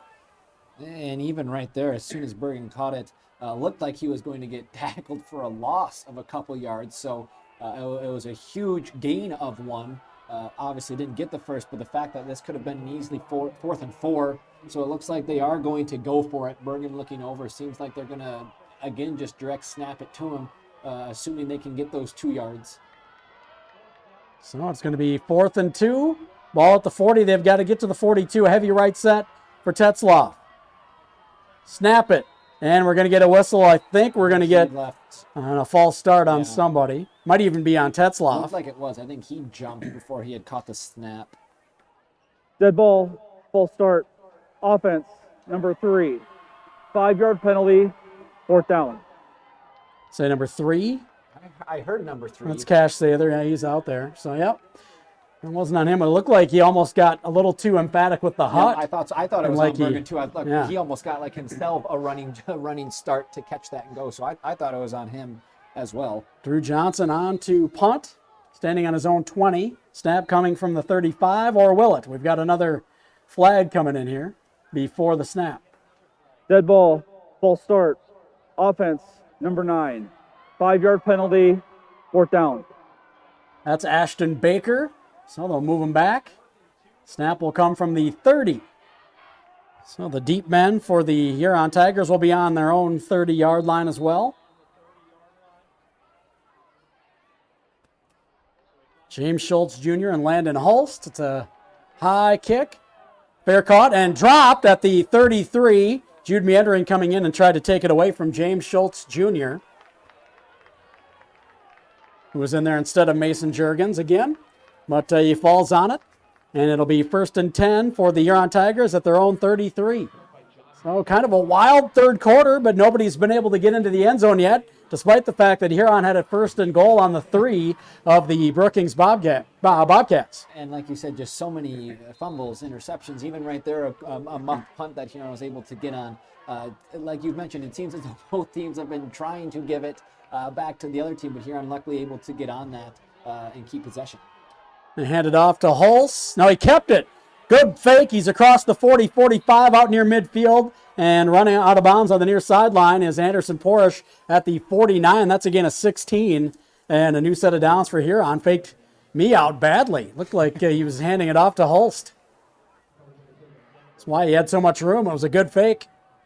And that's just, again, when you've got a quarterback like Porish, but also somebody back there like Hulst, it's hard to know, who are you going to stop. And when they do that option, it's just been working for him right there. A gain of 16. He kind of got those yards back from the bad snap last drive.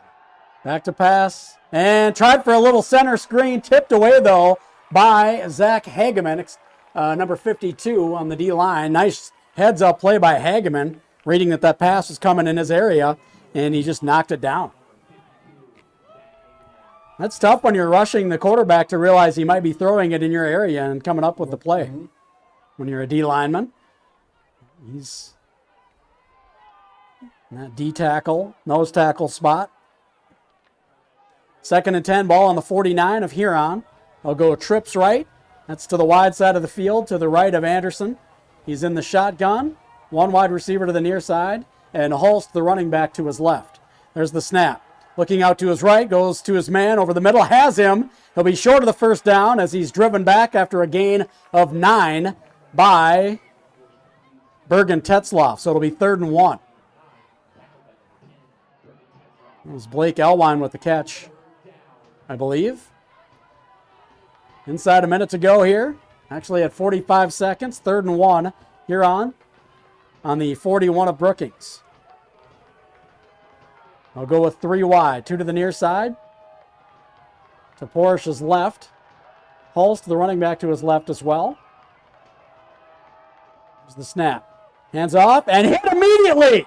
Bergen Tetzloff read the play. And he stops Hulst for a big loss.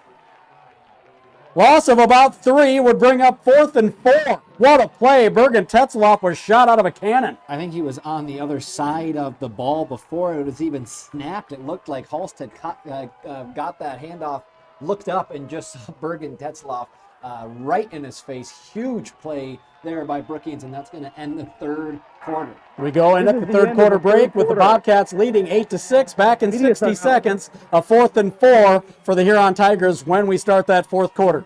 Bobcats football powered by Brookings Auto Mall and presented by Cubby Sports Bar and Grill on the Brookings Radio Sports Network.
Well, the other game we're paying attention to tonight very closely, Aberdeen Central and Watertown in Aberdeen is now tied at 7. Aberdeen has the ball, and there's 9 minutes left in the fourth as of this last update here.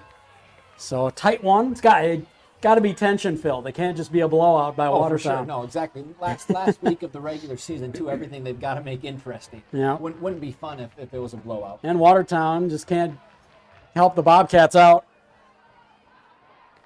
Just the one time. I was just going to say it's tough when you have to cheer for Watertown. No kidding. But in this situation, yeah, yes, come on Arrows. But yeah, the rare time where you're kind of rooting for them, they've got to make it, interesting.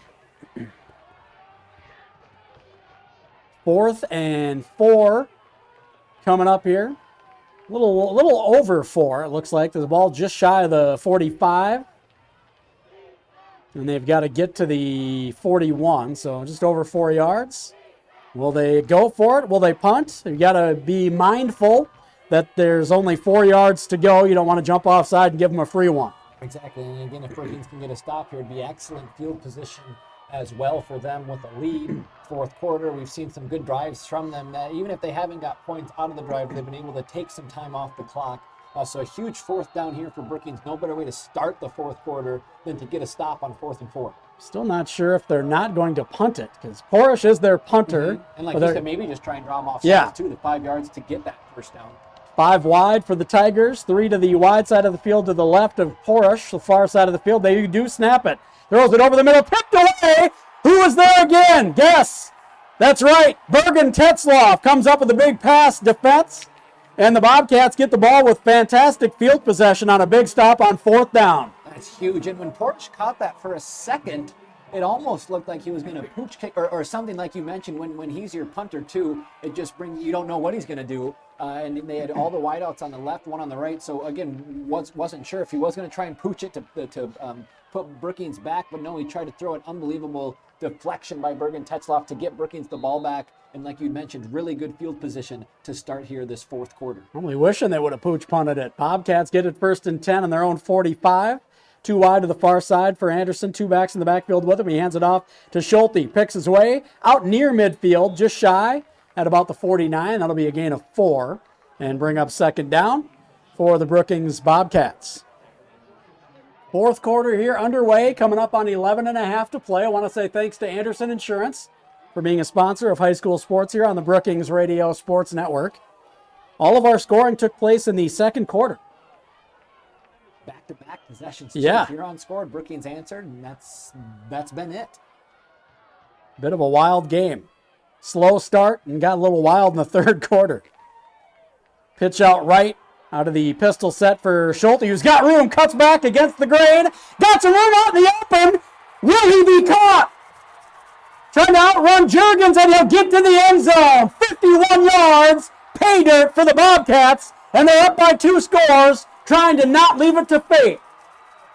What'd you say about it? Been a weird game so far. Had only a couple scores in the second quarter, and then it seemed like teams were just taking time off the clock, some muff punts, everything except for touchdowns. That's all you needed to say, I guess. And Ben Schulte said, "Here, I'll change that myself and take it 51 yards to the house." This quarterback Gavin Anderson is going to say only 51. Mine was 67, but we'll take this one too. 2 long touchdown runs for the Bobcats here tonight. Are their 2 scores, and they lead 14-6 with the extra point pending. A big extra point as it'll make it a 9-point game. Kick for Johnson is up and good. Clutch. Bobcats lead by 9, 15-6 with 11:03 to go in the ball game. And they'll kick it back to Huron when we return on the Brookings Radio Sports Network. Bobcats football powered by Brookings Auto Mall and presented by Cubby's Sports Bar and Grill on the Brookings Radio Sports Network.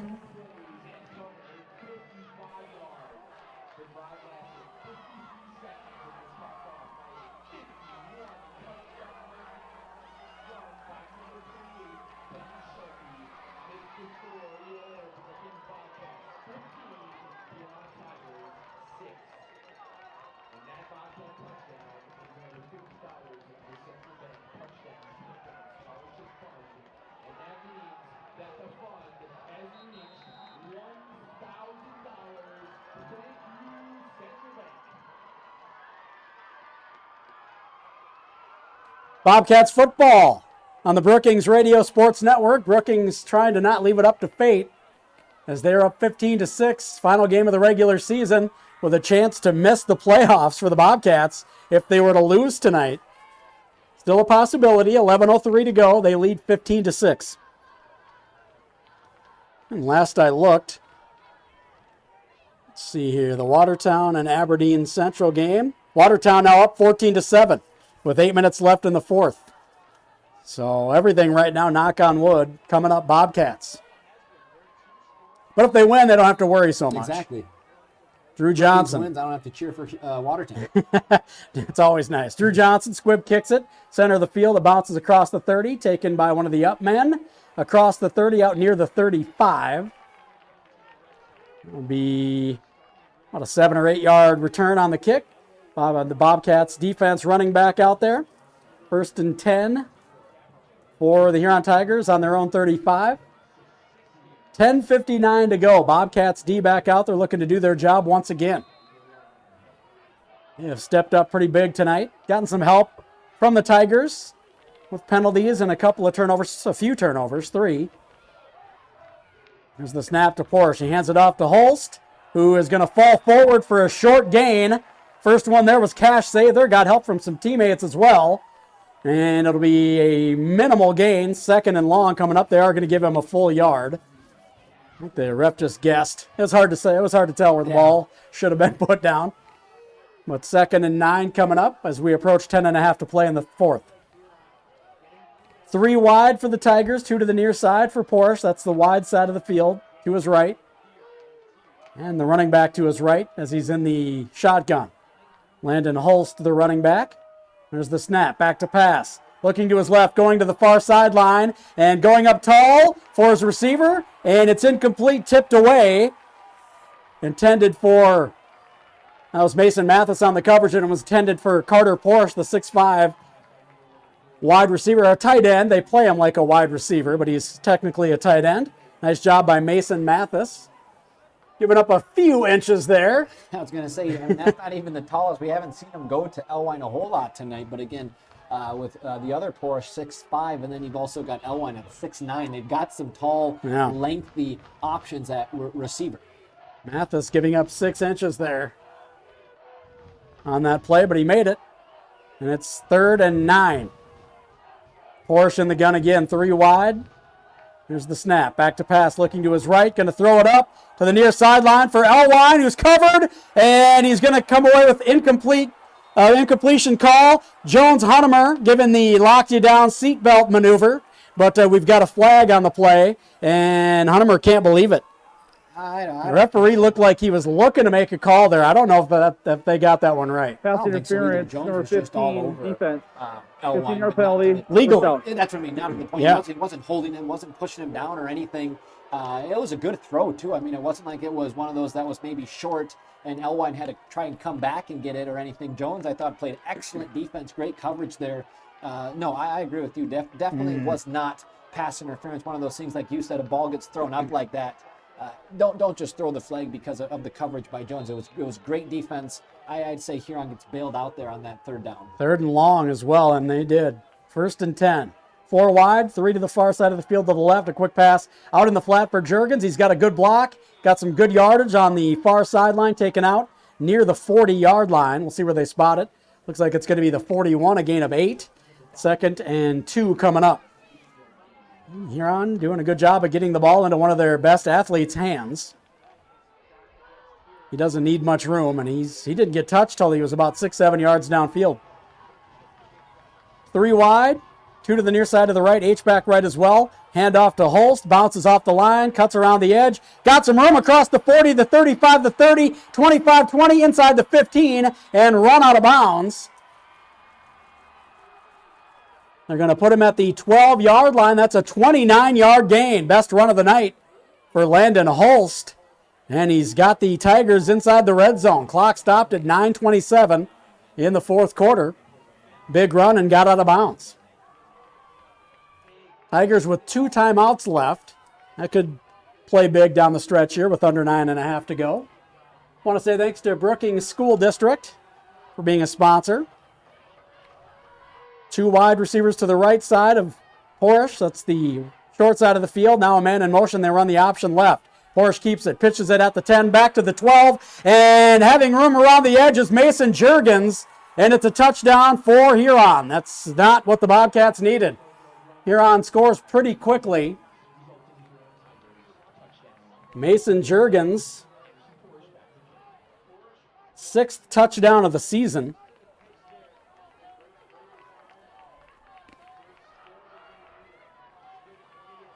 It's his first rushing touchdown of the season, which is surprising.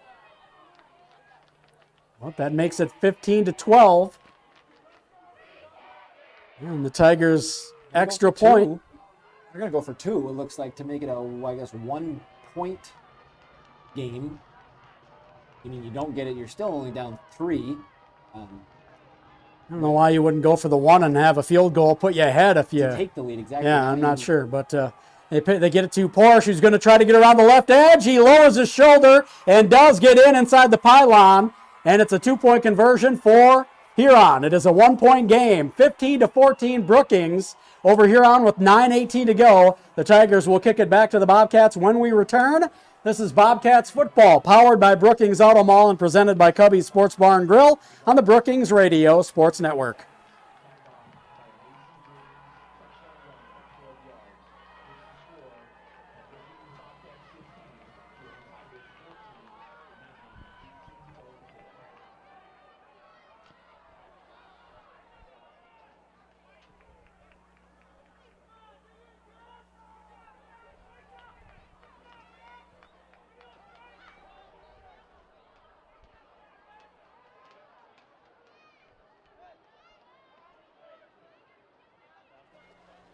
Bobcats football, powered by Brookings Auto Mall and presented by Cubby Sports Bar and Grill. 9:18 to go. 15-14 Brookings with the lead.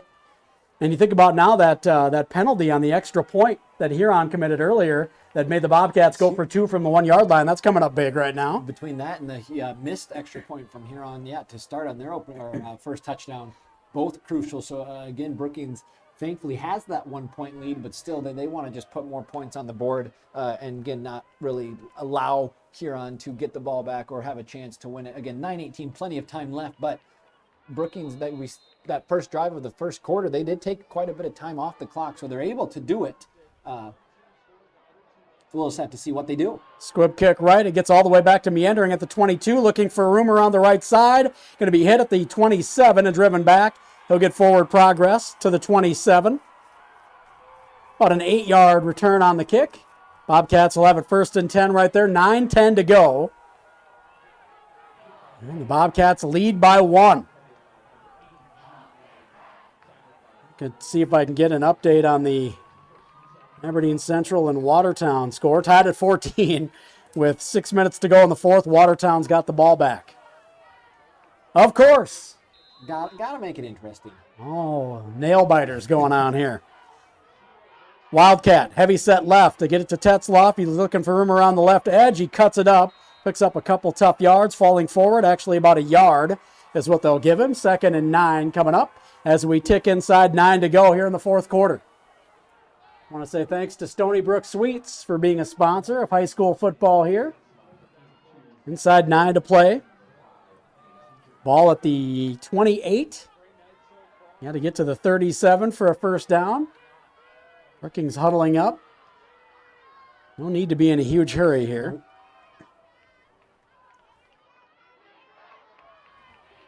I'll stick with the Wildcat. Heavy left. Inside 8.5 to go. Play clock inside 5. There's the snap with 4 on the clock. They go with the counter to Harris, who doesn't have any room. He does grind out some tough yards to the 31. A gain of 3, and we've got a late flag coming in. Nice job by Harris. It was a good job by the Tigers defense keeping that one hemmed in. Harris didn't look like he could find any room, but he did grind out a few extra yards. We do have a flag as well. See who this one's going to go on. Tigers have committed a lot of penalties in this game. And number 20 for Huron, Oakley Anderson, kind of threw his hands up. He almost looked upset, but you can see the Here comes the call. chain starting to move. After the play was over, personal foul, unnecessary roughness, defense, number 64. That's a 15-yard penalty to be added to the end of the run. First down. Number 64, I think he said. What I heard. Rayshawn Whiff, the defensive end. 5'11", 170-pound senior. That's stuff seniors shouldn't be doing at this point in the game, but they give the Bobcats the yards and a first down. Ball out to the 46 now. As we approach 8 minutes to play, gives them a fresh set and a chance to run some more clock off. That's huge, exactly. Like you said, Brookings in no hurry to be snapping the ball. And going back to that last run by Jay Harris, huge to get a couple yards. Like you said, it looked like he could have been tackled for a loss, was able to get some. But then again, the unnecessary roughness helped giving Brookings a first down, fresh set of downs, and keep the clock running. Snap to Anderson. He fakes the handoff, keeps it. He's got some room across midfield, and he does a good job getting both hands on the ball, protecting it. He'll have a fresh set of downs as he goes for 12 on 1st and 10. Ball at the 42 of the Huron Tigers. Good play call by the Bobcats. Great play call. And like you said, when Gavin had about 7 or 8 yards on the carry, he had both hands wrapped up on that thing. He was not going to let it get stripped or punched out. Nice job there by Gavin to wrap that thing up, but still also get the first down. And again, fresh set of downs, and the clock just keeps going. Almost looks strange how much he emphasized putting both hands on the ball, but that's coaches are going to love him for that. Coming up on 7 to play here. 1st and 10. Bobcats into Huron territory at the 42. 2 wide to the far side of the field to the right of Anderson. The wide side of the field. There's the snap. He's going to follow 2 running backs through the hole. Dancing, looking for room. Does find a little to the 37. A gain of 5 would bring up 2nd and 5. Nice patience by Anderson, just waiting for something to reveal itself, and he finally just realized, I'm 5 yards downfield. I haven't really done anything yet.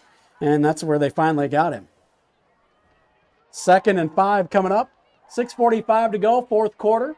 Want to say thanks to Century 21 Krogman and Company for being a sponsor of sports here. The Bobcats huddled up between the 45 and 50, running some clock here as we've got 10 on the play clock, 6.5 on the game clock here. And you do love how much time they are taking. At the same time, you don't ever want to get it too close to where you're rushing the snap, let alone getting a delay of game. Like that one right there, got it off just in the nick of time. About a half a second before it was a penalty, and the handoff is going to pick up a yard. That's Ben Schulte. The 3rd and about 4 coming up here. The clock still running.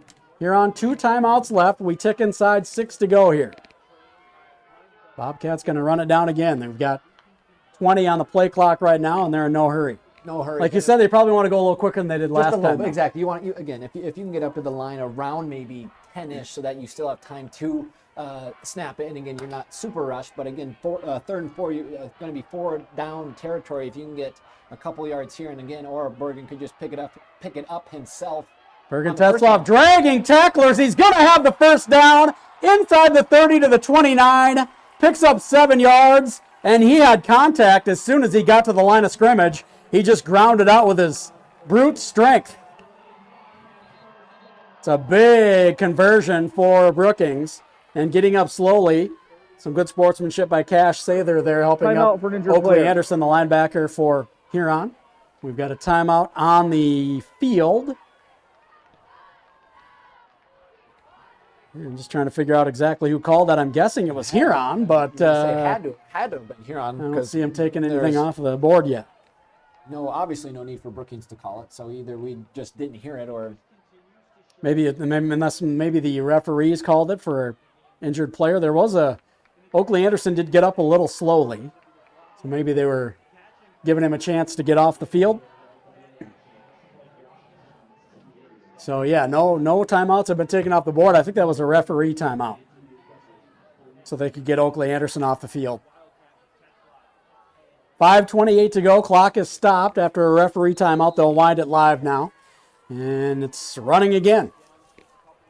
So they'll stand there for about 25 seconds. Yeah, 35 on the play clock right now. It'll take us inside the 5-minute mark, pretty well inside the 5-minute mark when they get this play finally snapped. And it's going to be 1st and 10 with a fresh set. Ball on the 29 of the Huron Tigers. I want to say thanks to Kelly Odegaard, Best Choice Real Estate, for being a sponsor. Sports here. We're inside 5 minutes to go. And they go with a Wildcat set, heavy right set for Tetzloff. There's the snap. Runs up the gut, lowers his shoulder, struggling, and picks up 4. Just looks like not much is happening, but the line keeps going forward. Now we've got another late flag. It's been a little talking and some chippiness going on down there. Now you can see Brookings upset with themselves, so I think they must have said or done something this time. But yeah, there's got to be a lot said down in those piles because Brookings knows they did something wrong as they start to walk backwards. Bergen Tetzloff looking at his huddle saying, come on, guys, we can't be doing this. After the play is over, personal foul, unnecessary roughness, offense number 53. The down will count. 15-yard penalty will be enforced. I believe, penalty of the night.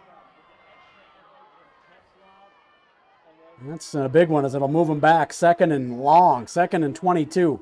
Ball at the 41-yard line. They've got to get to the 19. 2nd down. And they're going to go with an odd set here. Looks like a Wildcat with Schulte or Mathis. That's Schulte. Yep. Number 28. He is a catcher in the spring and summer, so he can throw it, but he's going to run to the right off the snap. He's got a little bit of room. Good blocking. Cuts it up inside the 35 to the 32. A gain of about 9. We'll bring up 3rd and about 11. Oh, I'm sorry, 3rd and about, where are they putting the ball here? 33. So that'll be 3rd and about 14. They got to get to the 19. Looked like he got a few more yards than that. But maybe he slid, not sure. We've got a timeout on the field. Not sure. Huron was second timeout of the half. Okay, please reset the game clock. Huron took their second. They'll have one left. We'll take a quick timeout with them as they take one on the field. The Bobcats trying to hang on here. They lead 15-14 with 4.5 to go, a 3rd and 13 when we come back. Bobcats football powered by Brookings Auto Mall and presented by Cubby's Sports Bar and Grill on the Brookings Radio Sports Network. And high standards, Kleitz Electric, proud sponsors of Bobcat Athletics.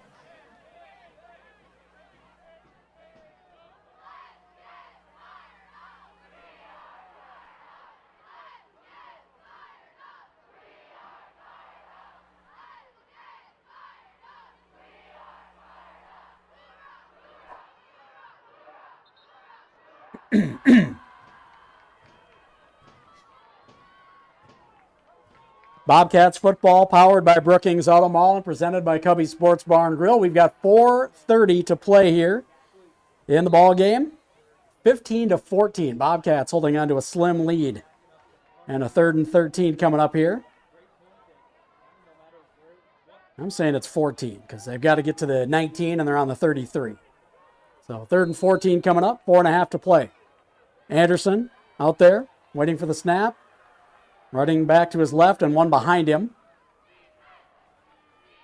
And 2 wide receivers to the near side to his left, the wide side of the field. There's the snap, running the option. Going reverse to Jones. Huntemer is going to throw it. And he's got Tetzloff on the far sideline. Complete for a big play to the 17. Unbelievable. A gain of 16 on the play, and it's a fresh set for the Bobcats. What a big 3rd down conversion. Tetzloff and a Brookings Bobcats first He down. just has an excellent arm. Not only does he play defense, but he's able to come in a huge play call like that. Not only do you get the first down, you can get the clock moving, but I mean, if you don't complete that, the clock stops. You're going to have to punt it to Huron. So an unbelievable play call. Huge by Jones Huntemer, too, to just come in. Hasn't thrown the ball all game, obviously, in this situation, to come in and just throws a laser to Bergen Tetzloff. A great catch, too, by Bergen sideline to keep 1 foot in. Just unbelievable play there by the Bobcats. Good play call, and he was open, and Jones Huntemer hit him. We've got a flag here on the Wildcat set. See what the Dead call ball, is. Full start. Offense, number 60. 5-yard penalty. First down. It's going to be, I believe that's on Brady Caraway. And he is in there at left guard. Tate Sonnenberg got the start.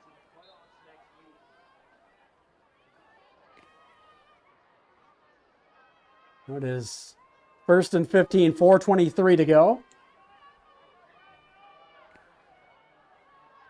We're going to go with the Wildcat set, heavy right. And now they move it to the left. It's the snap to Tetzloff, running to his left. He's got a little bit of room, lowers the shoulder, through a couple of tackles, down near the 15. They're going to put him at the 16. That's a gain of 6. And I'll bring up 2nd down and long. Number 10, Bergen Tetzloff. Coverage of the play. 2nd and about 8. 33, Cooper Bischoff. Brings up 2nd. They're going to put him at the 16. They've got to get to the 7, so that's 9. If my super math skills don't fail me. Yeah, you can run this down to just above 330. Another first down would be obviously huge for the Bobcats, but still expect them to just see these direct snaps, whether it's Bergen. This one looks like they're going to go to Schulte. Schulte in the Wildcat, running to his right, trying to get around the edge. He's got some room. He's going to cut it up. They close the gap quickly. Looked like he had room. Gets to the 14. That's a gain of 2. Man, it looked like he had a lot of room. A nice job by the pursuit of the Tigers defense. Yeah, it looked like he could have got outside more. You wonder if he instantly thought he didn't want to get too far outside, get tackled out of bounds, and stops the clock. But I thought so, too. He had room outside. He almost cautiously decided to just stay on the field to keep the clock running. Going with the off speed with the Wildcat set with their speedier guy.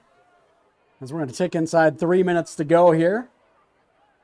And we're inside 10 on the play clock. The Bobcats are going to have to hurry it up. It's 3rd and 7 from the 14. 1 on the play clock. They get it off. Right up the gut goes the running back Schulte, struggling. He is going to be short of the first down by a yard or 2, depending on where they spot this. It's going to be 4th and 2 from the 9. Gain of 6 on the play by number 20. So if you're the Bobcats, you try a field goal. You go for it on 4th and 2. 3rd and final. Field goal would put you up by 4 points. It would make them have to score a touchdown to try to beat you. But if you get this first down, you've got the Huron Tigers in a whole lot of trouble. Yeah, you do. I think they go for it. I think you give it to Bergen. He's probably in that huddle right now saying, give me the ball. He knows he can get 2 yards, and it doesn't obviously seal the deal, but it helps you out a ton. Again, you're on the 9, you get a first down. You're on the 7, you've got 4 plays to gain 7 yards. If you don't get those 7 yards, you're still up a point, and Huron's going to have to drive 90-plus yards down the field. So, I mean, again, I think they come out of this with a direct snap to Bergen, who, like I said, I bet he's down there right now saying, give me the ball, coach. I can get you 2 yards. You're probably right. I wouldn't be too averse to them running that option. I know, and Gavin's been running that well tonight. Really well. And again, it just helps when you've got guys like Gavin, like Bergen, all those just mobile guys on the ground. When you don't know who they're going to go to, you just know they're going to go to one of them. But it looks like Bergen's right there leading the huddle, probably telling them, guys, I got this. I'll get us 2 if you can just block for me. Yeah. 4th and 2, ball at the 9. Wildcats, that looks like they're going to go right up the gut. Tetzloff gets it. Lowers his shoulder. He's got the first down and more inside the 5 to the 4-yard line. A gain of 5, and they needed 2. By number 10, Bergen Tetzloff just willing his way for a first down plus. First and goal for the Bobcats at the 4-yard line. And the Tigers have no timeouts left as we come up on 2.5 to play. A huge play there, too, to not score. It's one of those things to where, I mean, yeah, you score and you go up 8, potentially would have gone up 9, too, which would have helped tremendously. But right now, you've got 4 more plays to just keep running, 25, 30 seconds off the clock. Like you said, no timeouts for Huron either. We're going to line up in the Wildcat again. Heavy left formation. There's the snap, running to his right. Lowering his shoulder, reaching out. Touchdown, Bobcats! 2:05 to go. Bergen Tetzloff Ball carried by from the 4-yard line, weaves his way and dives, gets the point of the ball across the goal line, and the Bobcats lead 21-14. Will they go for 2 to try to put it out of reach? It looks like they are going to play it safe, go for the extra point. So Huron, again, able, to, if they can score, go for 2 and tie it up. So, yeah, it was one of those things to where you probably don't want to go for 2 and you don't get it. Then Huron on the road, you know, if they were to score, they'd probably go for 2 for the win, but a penalty here. Oh, it's on the Bobcats. I thought it was going to be on Huron. I was going to say now they've got to, yeah, would have moved it to the 1 again, and they might have gone for 2. Try. So that'll move them back 5 yards on the procedure penalty. 2:05 to go here, 4th quarter. Bobcats with the touchdown by Bergen Tetzloff, lead by 7, trying to make it 8, as they'll now be a 25-yard extra point for Drew Johnson. Cannigator with the snap, Baker Hansen with the hold, Drew Johnson with the kick. Now we're going to get a penalty on Huron, as jumping quickly was Landon Holst on the right edge of the defense, came across well before the snap. And then that was one, too, with Huron kind of knew that Brookings going back 5 yards, you could almost kind of take the risk on that one, and if you are able to time it perfectly Dead ball, and encroachment, block the extra point, number so that 8. one, it's like you don't really Penalties have anything enforced to half the lose. distance to the Now goal. it's this one where you Try. can go offside, because then that penalty moving Brookings forward, then I think they would go for 2. So Huron kind of had the chance right there to just risk it, see if they could time it. Now it's one of those things where you stay back and just hope Drew Johnson is able to convert it for the Bobcats. So back to a normal extra point, and it is good. An 8-point game. Big extra point for the Bobcats. They lead 22-14 over the Huron Tigers. 2:05 to go in the ball game. We'll be back with the kickoff next. This is Bobcats football, powered by Brookings Auto Mall and presented by Cubby Sports Bar and Grill on the Brookings Radio Sports Network. By number 10, Bergen Tetzloff. The score, Brookings Bobcats 22, Huron Tigers 14.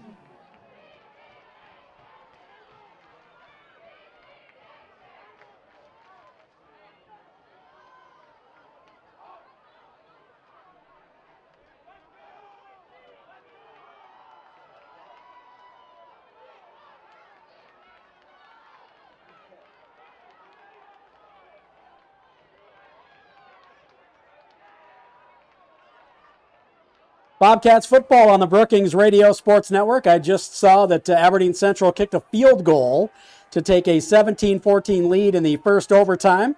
So Watertown gets the ball now. If they score a tutty, it's over. Keeping an eye on that score. Bobcats hold on here. It won't matter, but you just want to make sure. Ball on the left hash. Johnson has it teed up.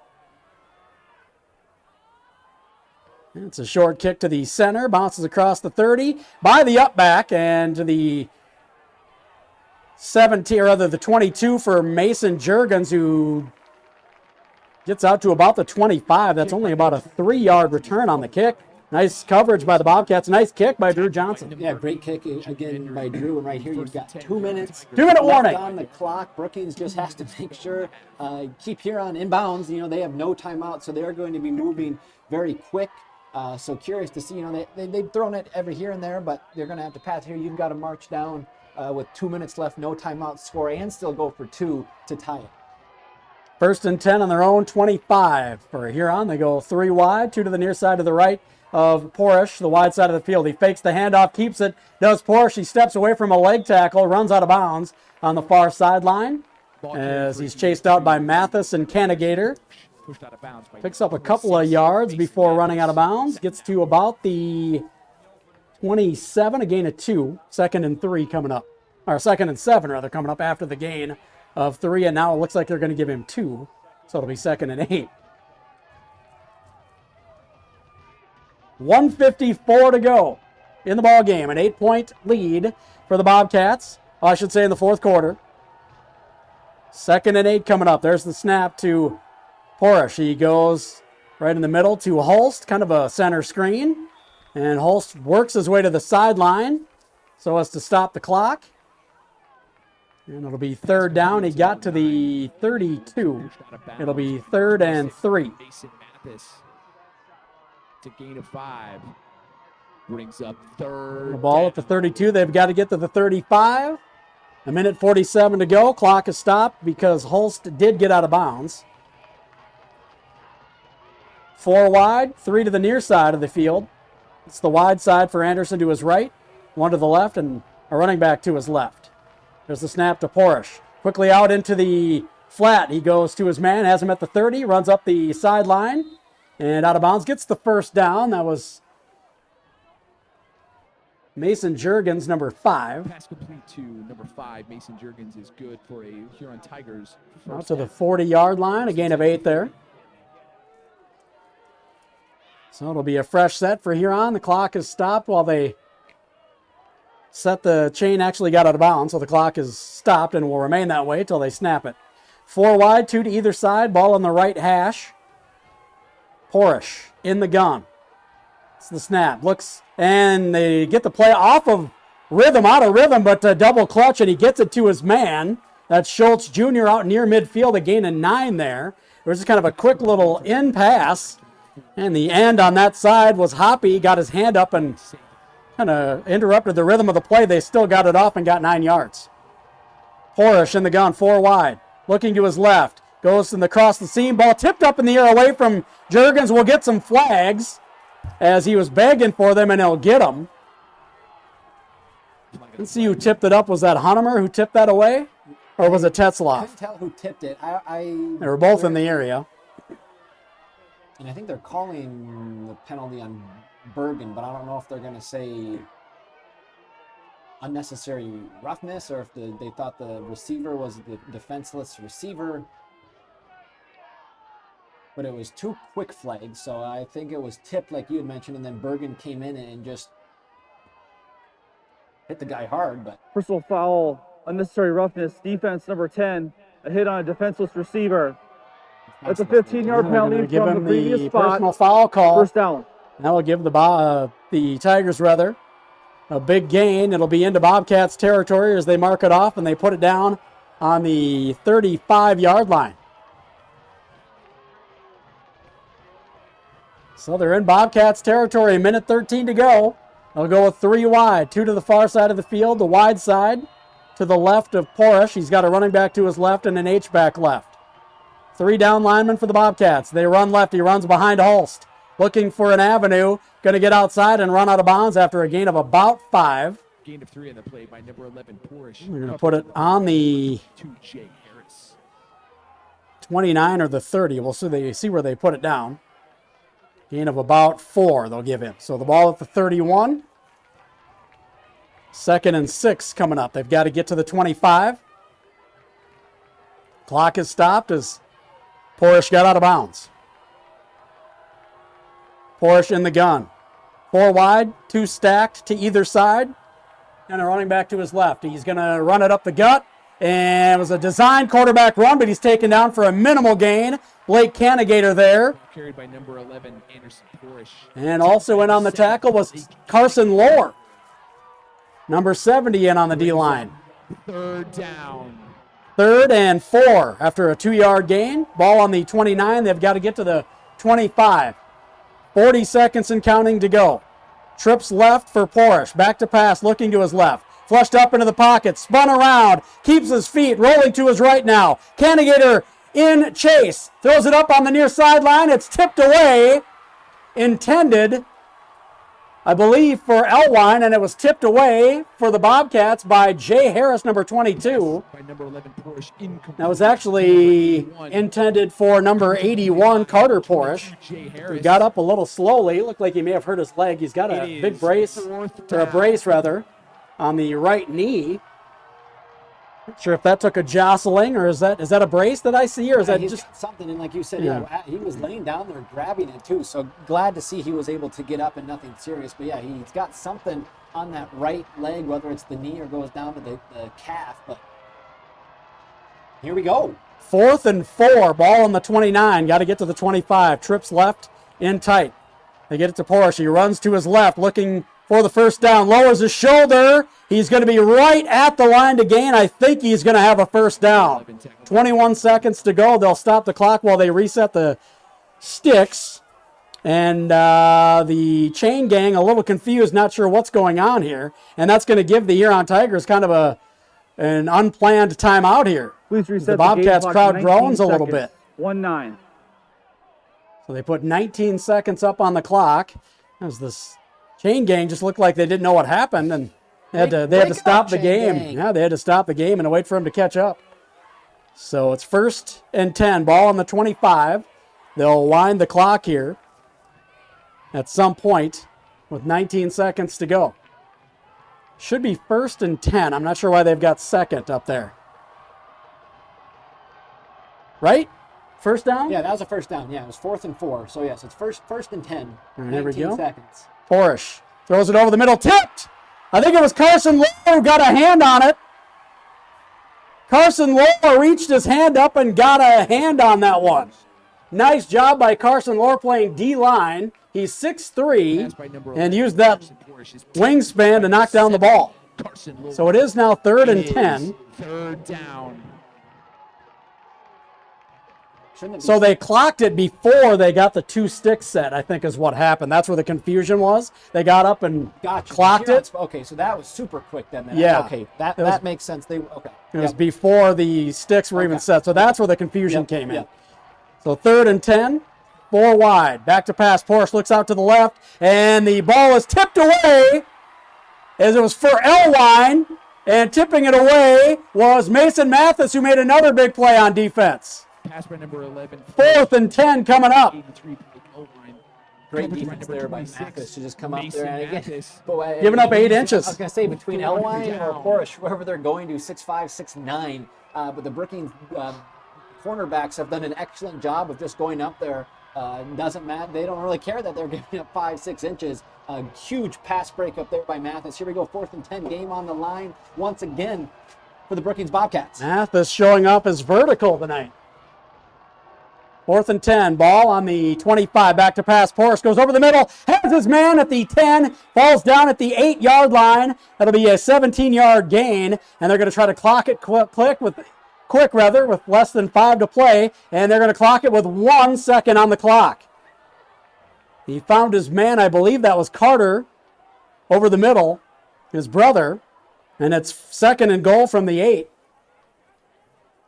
And the Tigers will have 1 play to try to put it in the end zone just before the end of regulation, barring a defensive penalty. What a clutch throw by Porish. And then a good job getting up there and clocking it. Ball will be at the 9. Could you have asked for anything better? Number 1 team here in the state. Brookings with a 22-14 lead. And the nice thing is, obviously you want to get a stop here when you get worst case. And start it on my ready. They still Thank have you. to go for 2 worst case. If they get that, you're at least still going to overtime. So obviously Brookings just get a stop here, end the game.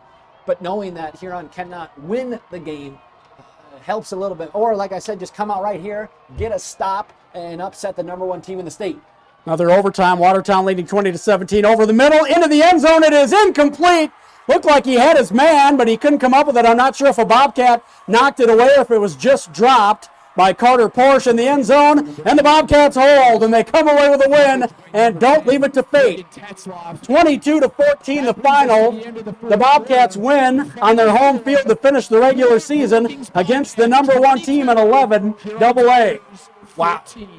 What a game. Big Big win for the Bobcats. Like you said, it looked like he had his man too for a split second. I thought he did catch it and came down with it. But I'm not sure if it was just off or what, or if it hit his hands. But huge job by the Bobcats, like you said, not to leave it up to fate, to just come out tonight, get the win themselves, and clinch a playoff spot. Not sure, obviously, on the seeding. Depends on what else happens, but huge for them knowing that they will be playing next week. I'd love to see the replay on that one. Like you said, it looked like he had it in his hands, just unable to come up with it. But the Bobcats come away with a win, and it was a big one. 22-14 against the number 1 team in the state, a team that hasn't lost since the first game of the season against Yankton way back at the end of August. So a big win for the Bobcats as they look forward to the playoffs. We will take a break here. We'll start our post-game show. We'll give our thoughts on the game. We'll take a look at unofficial stats. We'll take a look at some other scores going on in 11 AA tonight, maybe some 11 AAA scores. Maybe we'll look at some of the playoff games going on as well here during the post-game. I believe we'll have Coach Carter Gordon joining us as well, and we'll pick our Outlaw Graphics player of the game before closing up shop here tonight. Plenty to choose from for the Bobcats. We'll take a break here. Back in 4 minutes. Bobcats football powered by Brookings Auto Mall and presented by Cubby Sports Bar and Grill on the Brookings Radio Sports Network.